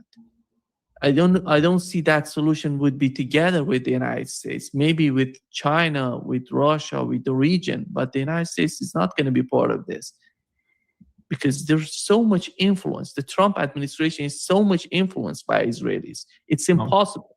I'm afraid you're right. I'm afraid you're right. And it's not just Trump himself. It's the legislature too.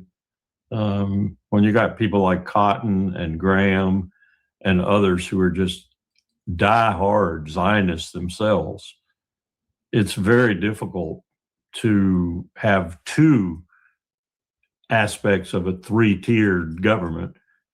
I'm not going to put the Supreme Court in there, but if there were any legal decisions to be made, I'd probably put them in there if they referred to Israel, and make the right decisions if they're infected, and they're all infected. They're infected by, as Mearsheimer and Walt pointed out, the Israel lobby. And despite the American people and Charlie Kirk's assassination, I think put a pinpoint on this, departing from liking this relationship, even being opposed to this relationship, especially younger Americans, takes a long time for that to evolve into political action, into actual changes in the legislature, for example. A lot of damage can be done in the interim. And Israel knows that. Israel knows that. That's why Bibi is striking hard. That's why his congressman wrote Section 224. That's why he's doing this. He wants to grab as much as he possibly can before that momentum grows and winds up kicking him out of the United States.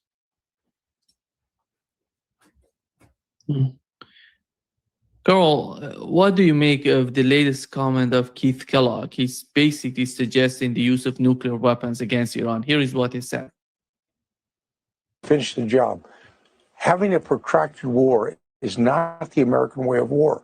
It's a war we've been conditioned to in the last few decades, where we've done things in Afghanistan or Iraq. We ought to go back to the way we did it in like World War II or World War I, and we just finish the job, total war, obliterate them, and say, when you need to come to the table and you want to talk to us, you got our phone number, but until then we're done. Because right now we're playing their game, not our game. Let's play our game and force them to come to us. Sounds like Jonathan Pollard. He sounds just like Jonathan Pollard. He sat there in his big fat Jabba the Hutt room and essentially said nuclear weapons are not such bad things. We ought to use them. This is the kind of thing that you have to deal with sometimes, and I would say it recurs frequently, but it recurring in the age of nuclear weapons is really a new dimension. It's scary. It's frightening. Nima, I think we're going to use them. I really think we're going to use them. I don't mean here in Iran. I hope not. But I think in one of the other places, Ukraine or Southwest Asia, I think we're going to see the use of nuclear weapons. My inclination is that it'll be BB. But I invite everyone to read the chapter on Jonathan Pollard in Cy Hirsch's book, and then to come away from that thinking that there's a chance for non-nuclear use eventually in this relationship between Jerusalem and Washington. I mean, why did they get it in the first place? Well, we wanted it as a deterrent. Well, no one else has the weapon. What do you mean a deterrent? No one else has the weapon. No one else is, unless you include Iran in this, and I think that's preposterous because they have said for 20 years they weren't building a nuclear weapon, and I believe them. Why do they have the weapon then? And you go back and look at the times when they actually moved weapons that we know about now. They were in conventional wars. They were going to be used on the Egyptian Third Army, for example. How are they a deterrent, and what are they a deterrent to? Are they a deterrent to conventional might? Well, Israel, you've shown that by preemptive strikes, mostly, you can handle conventional stuff, particularly if the United States has given you the F-16s, F-15s, the 250 and 500-pound bombs and everything else. You can handle all that. So why do you need nuclear weapons? Well, ultimately, we need them so we can execute the Samson option. Because one day in the future, we might be up against a real coalition of power, or maybe we might be up against a single state like Iran that is preponderantly far more powerful than we, and we might have to use it. They scare me. They scare me. They scare me because they have the nature, and when I say they, I mean people like Smotrich and Ben-Gvir. Anyone who doubts, having listened to Smotrich and Ben-Gvir at the beginning of the period after October the 7th and the remarks they made, doubts that they would have any compunction about using a nuclear weapon is smoking some cheap stuff. These guys would. So it still frightens me. It still leaves me cold when I think about the potential for this little pipsqueak state in the eastern end of the Mediterranean, the only country in the environment other than Pakistan possessing nuclear weapons. And I try to figure out why. Well, I know ultimately why, because they realize that ultimately they really might have to use them. That's not a deterrent. That's an insurance policy for when you're going down, you take them out.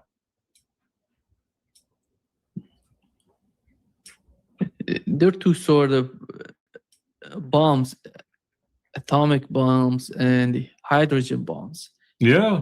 I was making it, the atomic just divides the atom, but it breaks the atom, but the hydrogen just combines two atoms, and it's going to be much.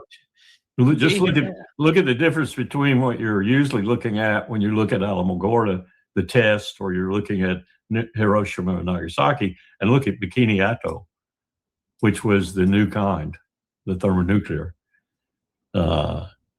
Devastatingly different. I think, if I remember right, that was 1,000 times. Bikini Atoll was 1,000 times more powerful than Nagasaki and Hiroshima. 1,000 times. Yeah. So what do you need with that? You want to commit harikiri in your region? Exactly. Mm-hmm. I think before wrapping up, let me play a message from Margaret Thatcher to Iranians. Here is what she said there. Oh, Winston Churchill said in the 30s, if you give in to aggression, there will be no end to the humiliation you will have to suffer. Some people suggest there should be negotiations. What is there to negotiate about? You don't negotiate with someone who marches into another country, devastates it, killing whoever he stands in his way.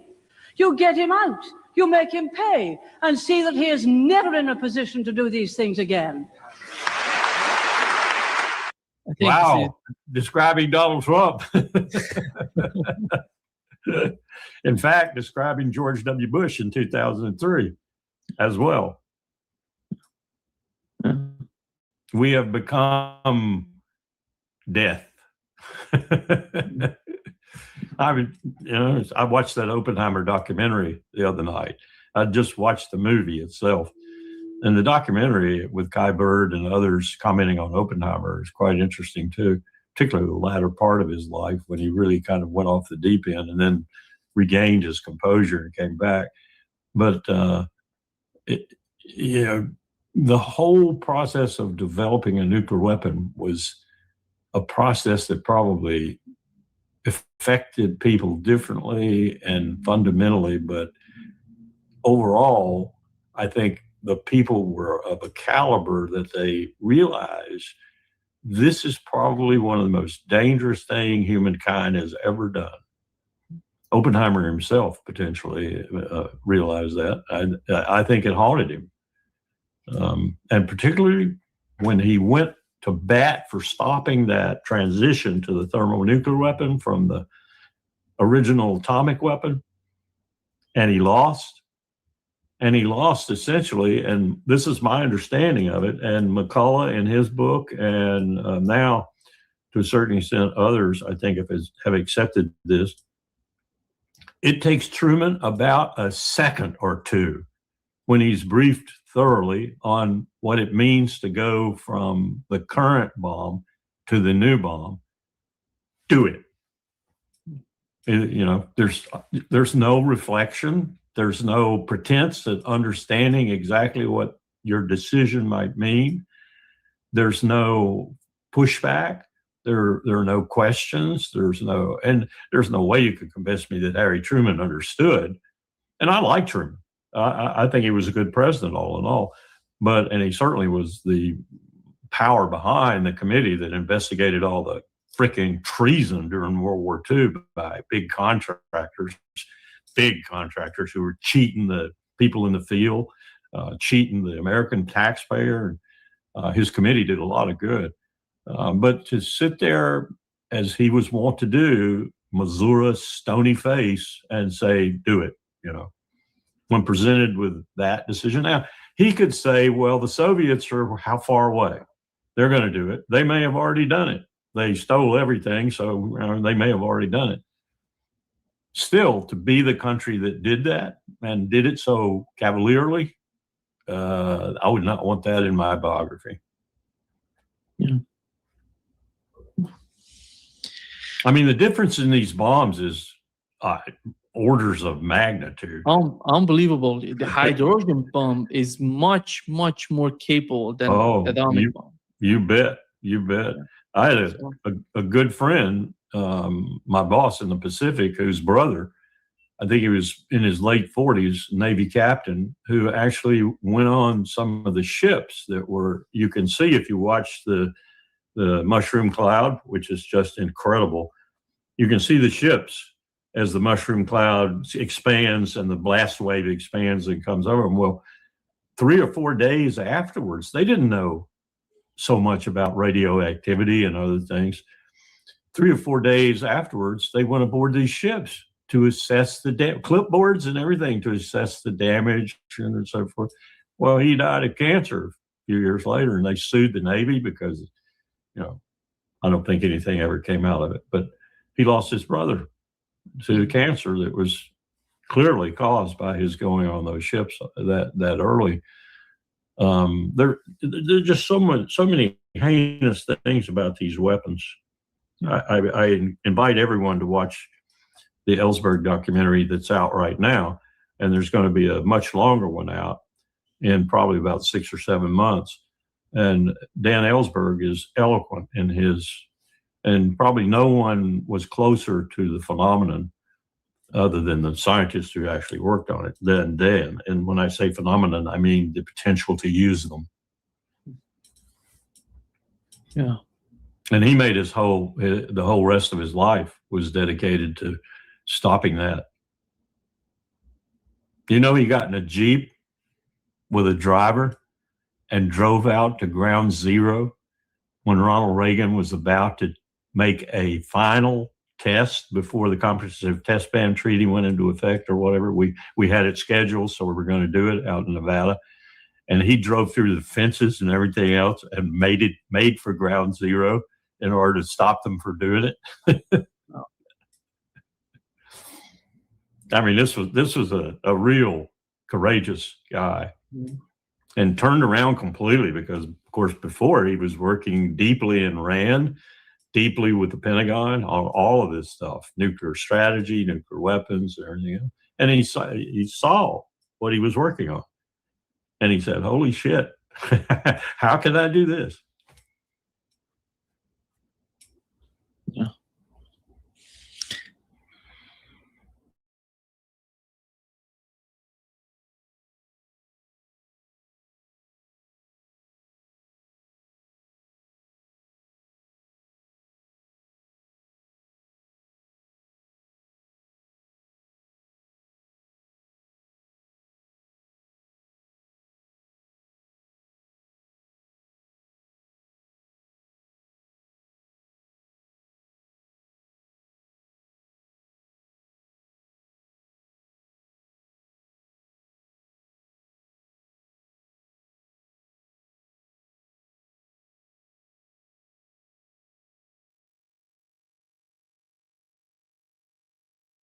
We have a deal all but done. Almost the only thing we got to do is put the bow on it, schedule the meeting next week, the signing ceremony somewhere in Europe, apparently what President Trump said yesterday.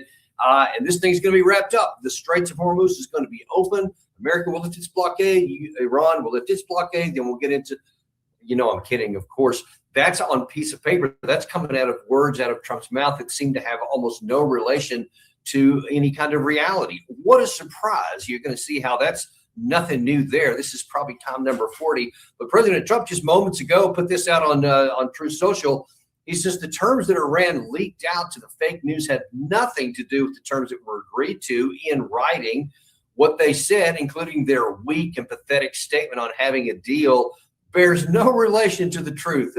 Very dishonorable people to deal with. With them, there is no such thing as dealing in good faith. Wow, isn't that the pot calling the kettle black? Amazing. Also, they're totally something I can't read underneath whatever that is right there. Drone attack last night against the Indian ships leaving the Hormuz Strait is totally unacceptable. They better get their act together and fast. Man, have we heard that before? We're going to see some examples of that here in a minute.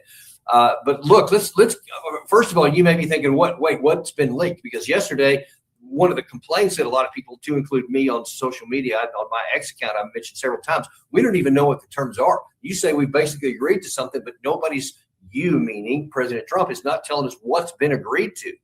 And I even saw Mark Levin, of all people, he and I agreed on something.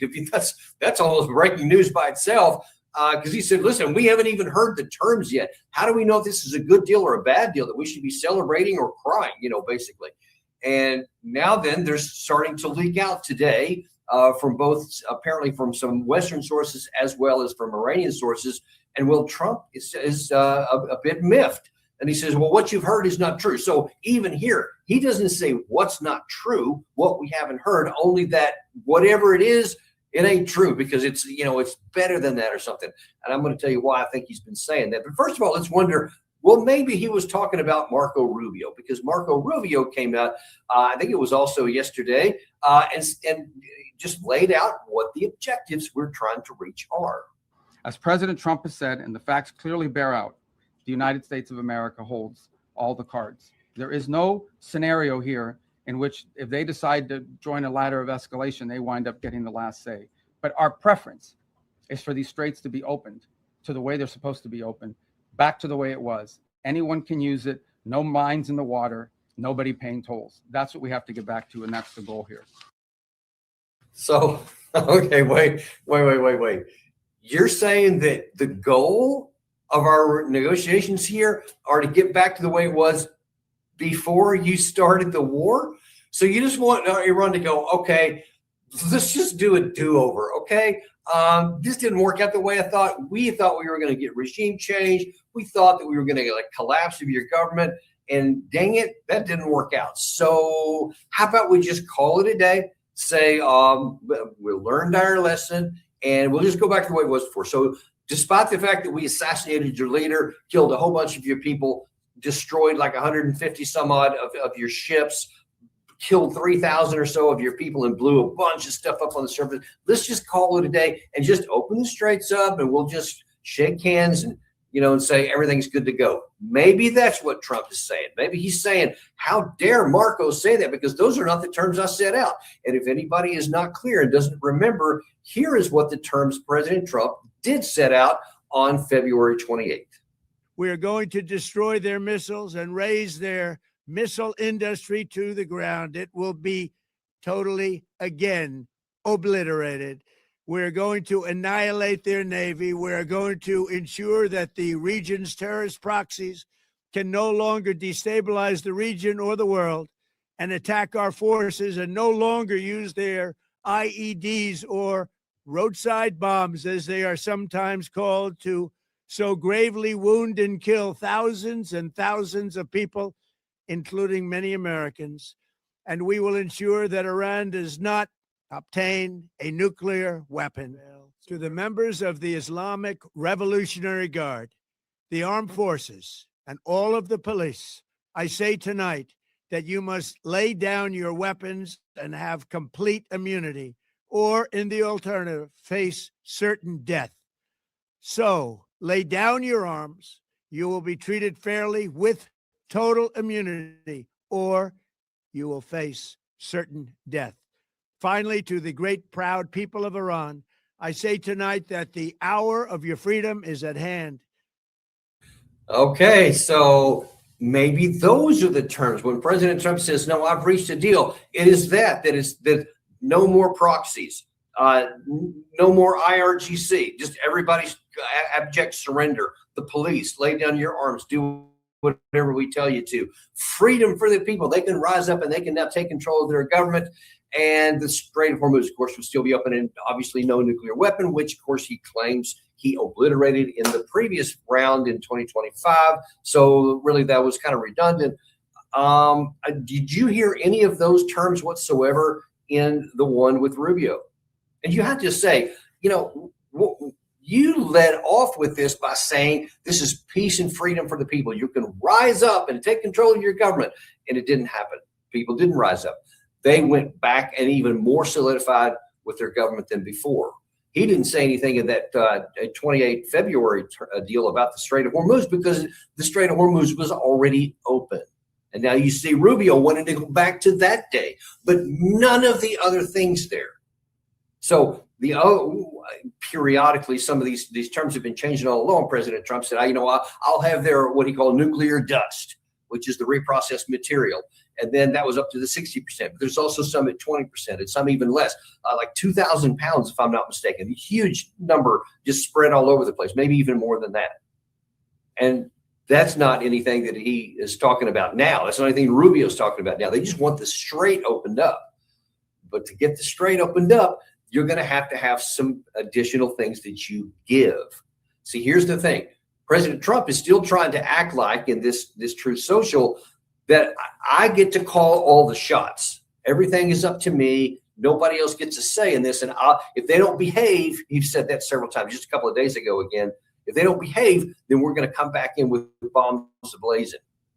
Problem is, any kind of a memorandum of understanding, an MOU, any sort of a deal on any description is going to require to get something, to give something. And that's what a lot of these terms. So That's Rubio made that comment here, but let me show you what is also floating around all over the place on the internet here, especially on social media. These are the terms of some of the 14-point draft memorandums that's being reported by a number of sources here, some Western, some not. Look, we'll just start right off the top here. The very first point, which is consistent with what Professor Morandi has told us on the air, is that is their number one issue. I think several others have said that as well. Immediate and permanent ceasefire on all fronts, including Lebanon. So that is their number one out the gate situation here, which means Israel will have to stand down completely. They're in the middle of what they consider a war. Their troops are all in the southern part of that country. They want to clear everything out up to the Litani River. They want to own it all, and they want to continue just destroying portions of Beirut, the capital city here. But now then, the first point that the Iranian side they're ready to agree to, which allegedly is something that has been agreed to by American negotiators. That's important to understand here. Then let's just go down. I'm not going to go down all these because, man, you're going to see we can't get very far until, like, you got to be kidding me. This is what you want to agree to? Because for his supporters, President Trump supporters, U.S. commitment not to interfere in Iran's internal affairs and to respect Iran's sovereignty. Full lifting of the naval blockade within 30 days. That's our blockade they're talking about. U.S. commitment to withdraw its forces from the area. That you can almost stop right there. That's what we have to agree to withdraw all of our forces from the area surrounding, which means the Middle East, reopening of the Strait of Hormuz within 30 days. So that's the Iranian side of the draft blockade that's lifted up. Suspensions of sanctions on Iranian oil, petrochemicals, and related exports with full access to the resulting revenues. And then here's another one. You could probably just stop with this. U.S. and its allies provide reconstruction plans for Iran worth at least $300 billion. Let's see. I think we get down here in a minute to the release of the $24 billion in frozen assets. That's separate. That's their money already. What they're asking for here is reconstruction plans for Iran worth $300 that the U.S. and its allies pay them on top of their own $24 billion.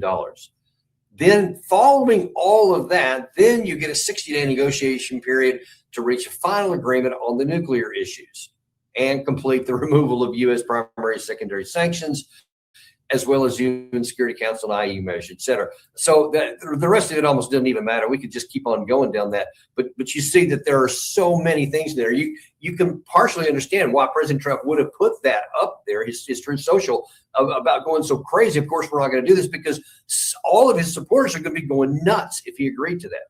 And then, Danny, just minutes ago, here's Iran's foreign minister, his latest. The Islamabad Memorandum of Understanding has never been closer. Pending its finalization, the media should refrain from entering speculation about its contents.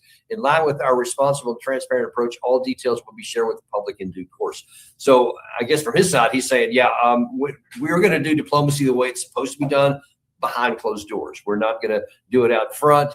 But there's a lot of things that have been repeated. Of course, a lot of people have been talking about this. I just showed you one of them on there. There's several versions that are out there. And incidentally, that is nearly identical. And in fact, it may be identical to the 14 points that Iran gave in response to a U.S. request in about the middle of the first part of May of last year, meaning that the Iranian side has not moved. They have not moved any at all. Now, let's contrast what President Trump said yesterday with what the Iranian side said yesterday, because there's some very interesting contradictions here. So President said basically everything's agreed to already. Well, whatever is actually in this plan. So Abbas Araghchi is saying we're not going to tell you what's in it, only that it's very close to a negotiated settlement, something that's close to being agreed to. But here was the senior military advisor to the Supreme Leader, Rezai, yesterday, was talking about some of the terms that he says have to be in the deal. بدون خروج آمریکا از خلیج فارس و کنترل تنگی هرمز به دست خود کشورهای منطقه، مثلا ما و کشور عمان که دو طرف این تنگه هستیم، امکان نداره امنیت به وجود بیاد. پایان جنگ هم در دست ماست. ما زمانی پایان جنگ نگاه میکنیم که اولا تمام خساراتمون رو از آمریکا خواهیم گرفت. ثانیاً به یک تضمین 100% باید از آینده برسیم که اون بدون خروج آمریکا از خلیج فارس امکان پذیر نیست. بنابراین شرط دوم خروج آمریکا از خلیج فارس است. So you see there's basically four comments there. I don't know about 14, but he mentioned 4 there, some of which were in that previous leaked version. Number 1 is, he said, the withdrawal of American forces. So he says, we have all this thing in our control. They have control of the Strait of Hormuz. So in his view, no matter how much the spreadsheet says the power imbalance is in America's favor, in the strait, in the mountains of Iran, and with the mountain missile cities that they have, therefore with their missile and drone capacity to manufacture as well as to launch, that we can't penetrate and lock down. He's saying we're going to get to call the shots here. And here's 4 of them. 1 is that there's going to be the withdrawal of American forces. Number 2 is that there's going to be reparations paid to us. Number 3, we're going to retain control of the Strait of Hormuz along with Oman, our sister across the other side of the strait. And the last thing is he wants security guarantees that there's never going to be a future fight. So that's what he's saying. Now, whatever else may be in that term, can you even imagine President Trump coming out and agreeing to those terms? Because here's what has to happen. And I say this several times, but it must be repeated right here. Everybody needs to be crystal clear on this. There will be no deal until both sides say the same thing. There has to be an agreement where both sides have the same set of terms. Now, you can spin them all day long for your own domestic audience, however you want, but the terms must be mutually agreed to.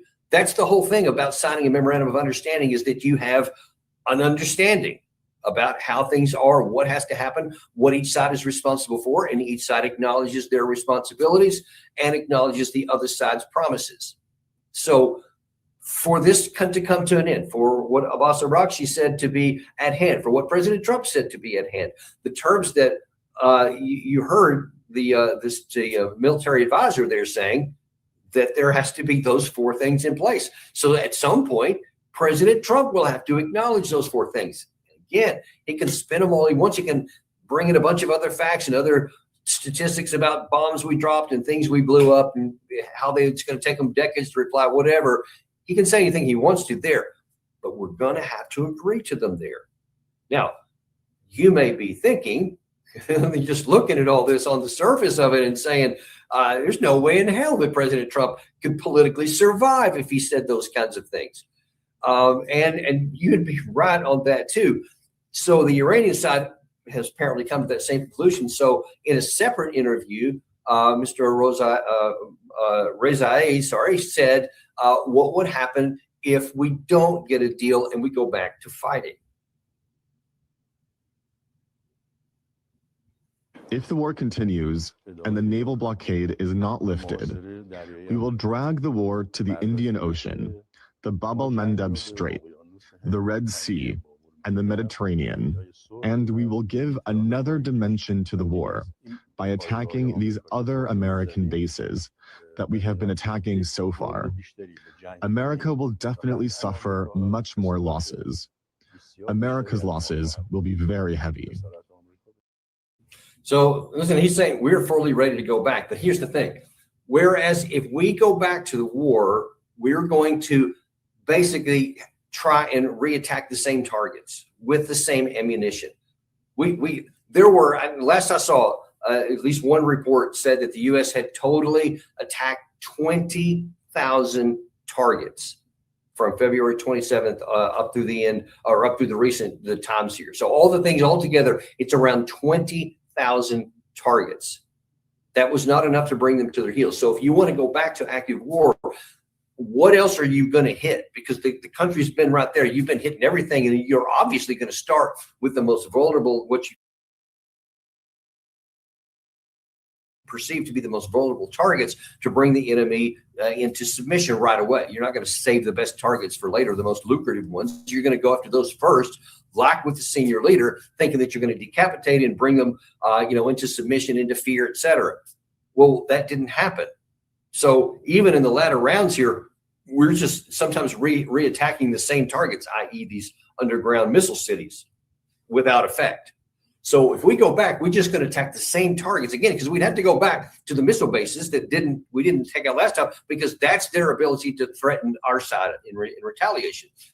So you have to go back to that, but it's not going to work because you're going to have the same ammunition, the same missiles against the same targets, and you're going to get the same outcome. On the other hand, the Iranian side, as he said here, they have a whole spectrum of things they did not attack last time, and they can expand into. He mentioned the Bab al-Mandab, so they can expand into the Red Sea, not just the Houthis, but the Iranian side as well, because a lot of their long-range missiles can reach that far. Who knows if their submarines can go that far? I'm not sure, but certainly in coordination with the Houthis, they can definitely bring a lot of fire to bear on there. But they also said other bases. They said bases that we haven't attacked yet. So there's whole categories of things they can add into it. And obviously, the issue with the oil infrastructure of our GCC allies is the most vulnerable point that there is. So now then, that's like the ace that Iran hasn't played. We played our ace right up front, and it didn't work. It was neutralized because we played all of these, the JASSM long-range cruise missiles, the Tomahawk cruise missiles, the long-range land-based missiles, the ATACMs, all those kinds of things. We tried all those, and they just didn't work. But now then, the Iranian side has stuff that did work and that can hit our infrastructure and all kinds of other things here. So when you're saying now, who's going to blink here? Will President Trump do what is politically nearly suicide for him to do? Or will the Iranian side say, okay, if you don't do that, here's our next card. He's showing you this is ace. He's ready to play it. Not even hiding it. The face card is front. We're ready to play our next ace. What do you want to do? Because if President Trump says, no, I can't do that politically, at some point, then we're just going to put Iran into a position where it's going to play that card, and we have no defense against it. Just like when we played our ace, they neutralized it. When they play this ace, we can't neutralize it. And that is the problem. That's why they have leverage and flexibility that we don't have, and which is why they are so confident in making these statements right now. Why there's not only no fear from them, there's confidence because they know they have the leverage here. They know they have the capability that we can't defend against, and that they can defend against us returning back to what we had. That is a hugely important issue. Now, let's take a look at some of the headwinds, even aside from that we have. This is what J.D. Vance here just 14 minutes ago. He says, I'm seeing a lot of fake information about a potential deal to reopen the strait and end Iran's nuclear weapons. First, the Iranians are not receiving any cash, and no funds are being released for simply signing a deal or attending a meeting. And we can probably continue to go along with a lot of that, but I think, again, we can basically just stop right there. Because without that, the Iranian side's not going anywhere. And let's take a look at this. Is even as much as bizarre here is that this is today. This is about an hour ago. Kayleigh McEnany, who of course is former Trump administration official from Trump 1, and is obviously very close to many Trump officials, says that, do we have a deal yet? No, she said, from senior administration officials, but we are close. The official estimates that deal is 75% there, not 100%. Not 100% yet, but while this is tentative, we feel confident that signing this in the next few days. Are you freaking kidding me? You are confident in signing something in the next few days. 75% of the way there. If anybody knows a shred of anything about negotiations, and if you don't, I'll help you out. The last portions are always the most difficult ones because you start off agreeing to things that both sides can agree to with no problem. Okay, yeah, we can agree to this. Sure, we can too. And how about this? Yeah, no problem. Yeah, we can do that. Man, it's not that big. I don't really like that, but okay, fine. As long as you're going to do this. Okay, cool. Now then here comes the hard part. So the last 10% is always the most difficult time because they put the thorniest issues at the back.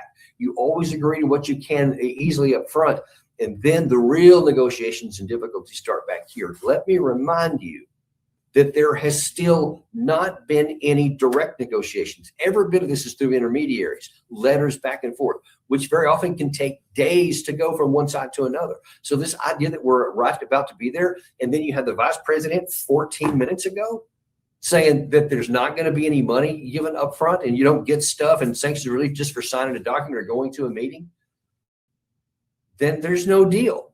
Then you're not even close to a deal. That is fundamental. You just heard that the Iranian side said, this is non-negotiable. We have to have this up front. And I've showed you many times from the diplomats have said the exact same thing, because there's no trust. This is the consequence and the cost to our side, that no one will take a word for anything, and nobody is. It's like nobody's going to give you credit. It's like your credit score is like 300 or something like that, and you want to go and get even an old car, but you need some financing to get it. Nobody's going to give you a thing because you've defaulted on all your other loans. That's what we're facing right now. That's what our actions in the past have got. That's what happened when Trump pulled out of the deal that a previous administration did in 2018 with the JCPOA, what President Trump did in 2025 when we were allegedly negotiating like the 5th round, I think, and then we bombed the middle of it in this one. In 2026, we were in the 3rd round. They had agreed to some huge concessions, and then we threw that in their face and blew the whole thing up because, no, we want everything. And now that because of the pressure point of the Strait of Hormuz and the oil being shut down, we are desperately needing an end to this. And we really need them to just say, all right, just open it up and then we'll promise to do some stuff later. We got no credit. We got none, folks. And this is the consequence right now. So now then, we have been put in a position to where our adversary is saying, here are we'll just keep it at the 4. There's many others, but those are 4 big ones. You're going to stop fighting in Lebanon. It means you have to bring Israel into under control. We're going to get $24 billion up front. You're going to release some sanctions, and eventually you're going to have to leave the region. Do you even need to go any further down the line there? Because those are major. Each one of those by themselves is a huge, major requirement. And I don't know what's commensurate on the other side that the Iranian side could give.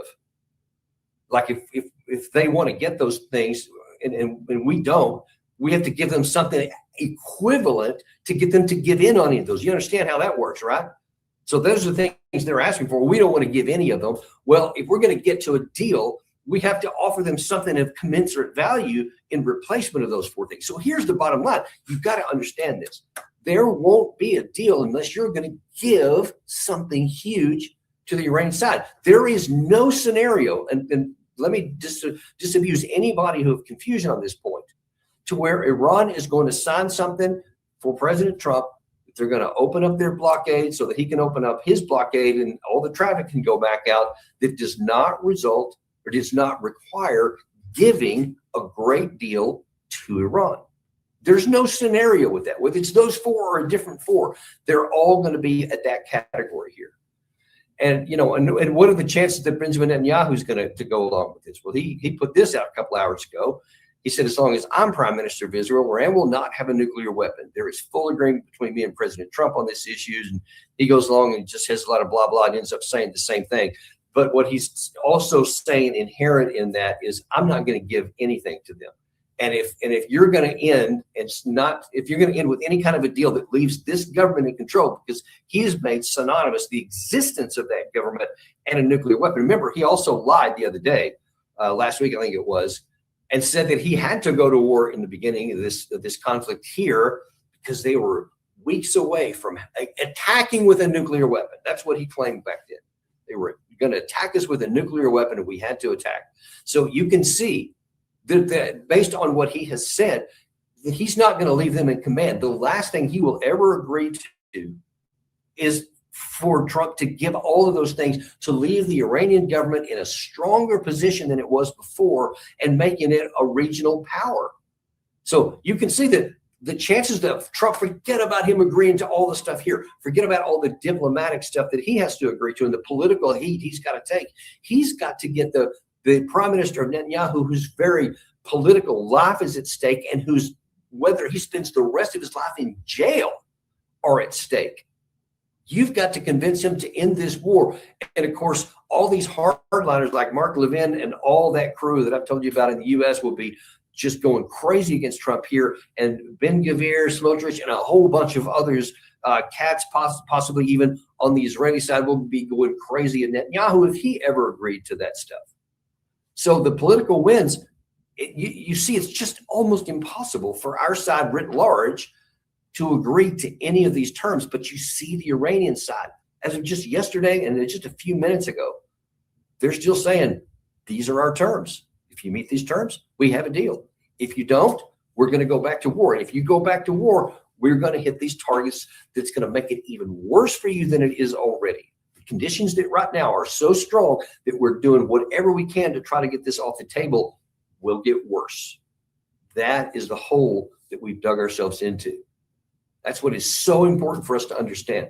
And listen, this whole thing about, I'm almost on a deal. You should never listen to another one of those things again. And I'm just going to show you a very quick kind of mashup of just a limited number of the things President Trump has said. And you'll see the dates going back to March when he said, we've got it in hand. We have major points of agreement. They want to make a deal. And we are very willing to make a deal. Well, I think we're going to end it. I can't tell you for sure when they want to make a deal so badly. You have no idea how badly they want to make a deal. They want to make a deal so badly. I do see a deal in Iraq. We were very close to a deal. I think it's close to over, yeah. I view it as very close to over. It's looking very good that we're going to make a deal with Iran, and it's going to be a good deal. This process should go very quickly. We're going to end that war very quickly. They want to make a deal so badly. We think we're close to a deal, and that's okay. We're in the final throes of what will be a very, very good deal. Do we feel like we're in the final throes? This is at least, I want to say, the 40th time that he has either directly or indirectly stated or sent out in a Truth Social that we're close to a deal. And now he's saying today, don't listen to those, crazy people. These guys here better do it, they better behave, or whatever the phrase he used was. I can't remember now. That's what, there's no truth to it. Because President Trump has no credibility, he has no trust, and we have no leverage. You understand that? Whatever you hear him say, he has no trust, no credibility, and no leverage to make these statements here true, to make these tough sounding statements. The Iranian side does. They better get their act together. Thanks, Gary. Well, their act is together, Mr. President. They are very cognitively aware of what the situations are, what their leverage is, and the power that they have over us, not just with the Strait of Hormuz, but now perversely, militarily, they have the advantage because they can hit targets that they haven't yet, that they are vulnerable to their striking power. Whereas no matter how many bombs and missiles we have, and we've got a large number still, the targets that we have to hit are not vulnerable to what we have to bring to bear. That is the absolute crucial thing. Again, it doesn't matter what the spreadsheet says. It doesn't matter the number of bombs we have, how many fighter jets, F-35s, F-22s, F-18s, F-15s, you name it. That doesn't make any difference. Aircraft carriers, all this stuff looks great. None of it matters if the ordinance that all that stuff brings together cannot compel compliance on the other side. And that's where we are. Meanwhile, their arsenals can strike and can hit, can make it even worse. That is the desperately bad situation we find ourselves in today. I don't know how President Trump's going to get out of this one. I still think the best thing is just say, you know what, forget about diplomacy, forget about coming to a deal. Just say all the cumulative damage that we've done so far together, it's going to take them decades to recover. We're not paying them a penny. We're not going to relieve sanctions. We're not going to pay reparations. We're not going to do any of that stuff. We're just going to walk away. And it will come back if they ever misbehave, whatever. He can say anything that he wants to. That is nearly his only path out right now, because if he's not going to get a negotiated settlement, folks, understand that's a complete fabrication. None. Unless he agrees to those terms that Reza was talking about a minute ago, or that Abbas Araghchi is going to require. And he can't, for the reasons I just mentioned. He can't go back to military operations either, because that will only make it worse for us. It'll literally blow up in our face. So the only thing he can do is just declare victory, walk away, meaning if you want to keep the bases there, I don't know if the countries will allow us to do that, but if you want to keep the bases, or even for a period of time, that's fine too.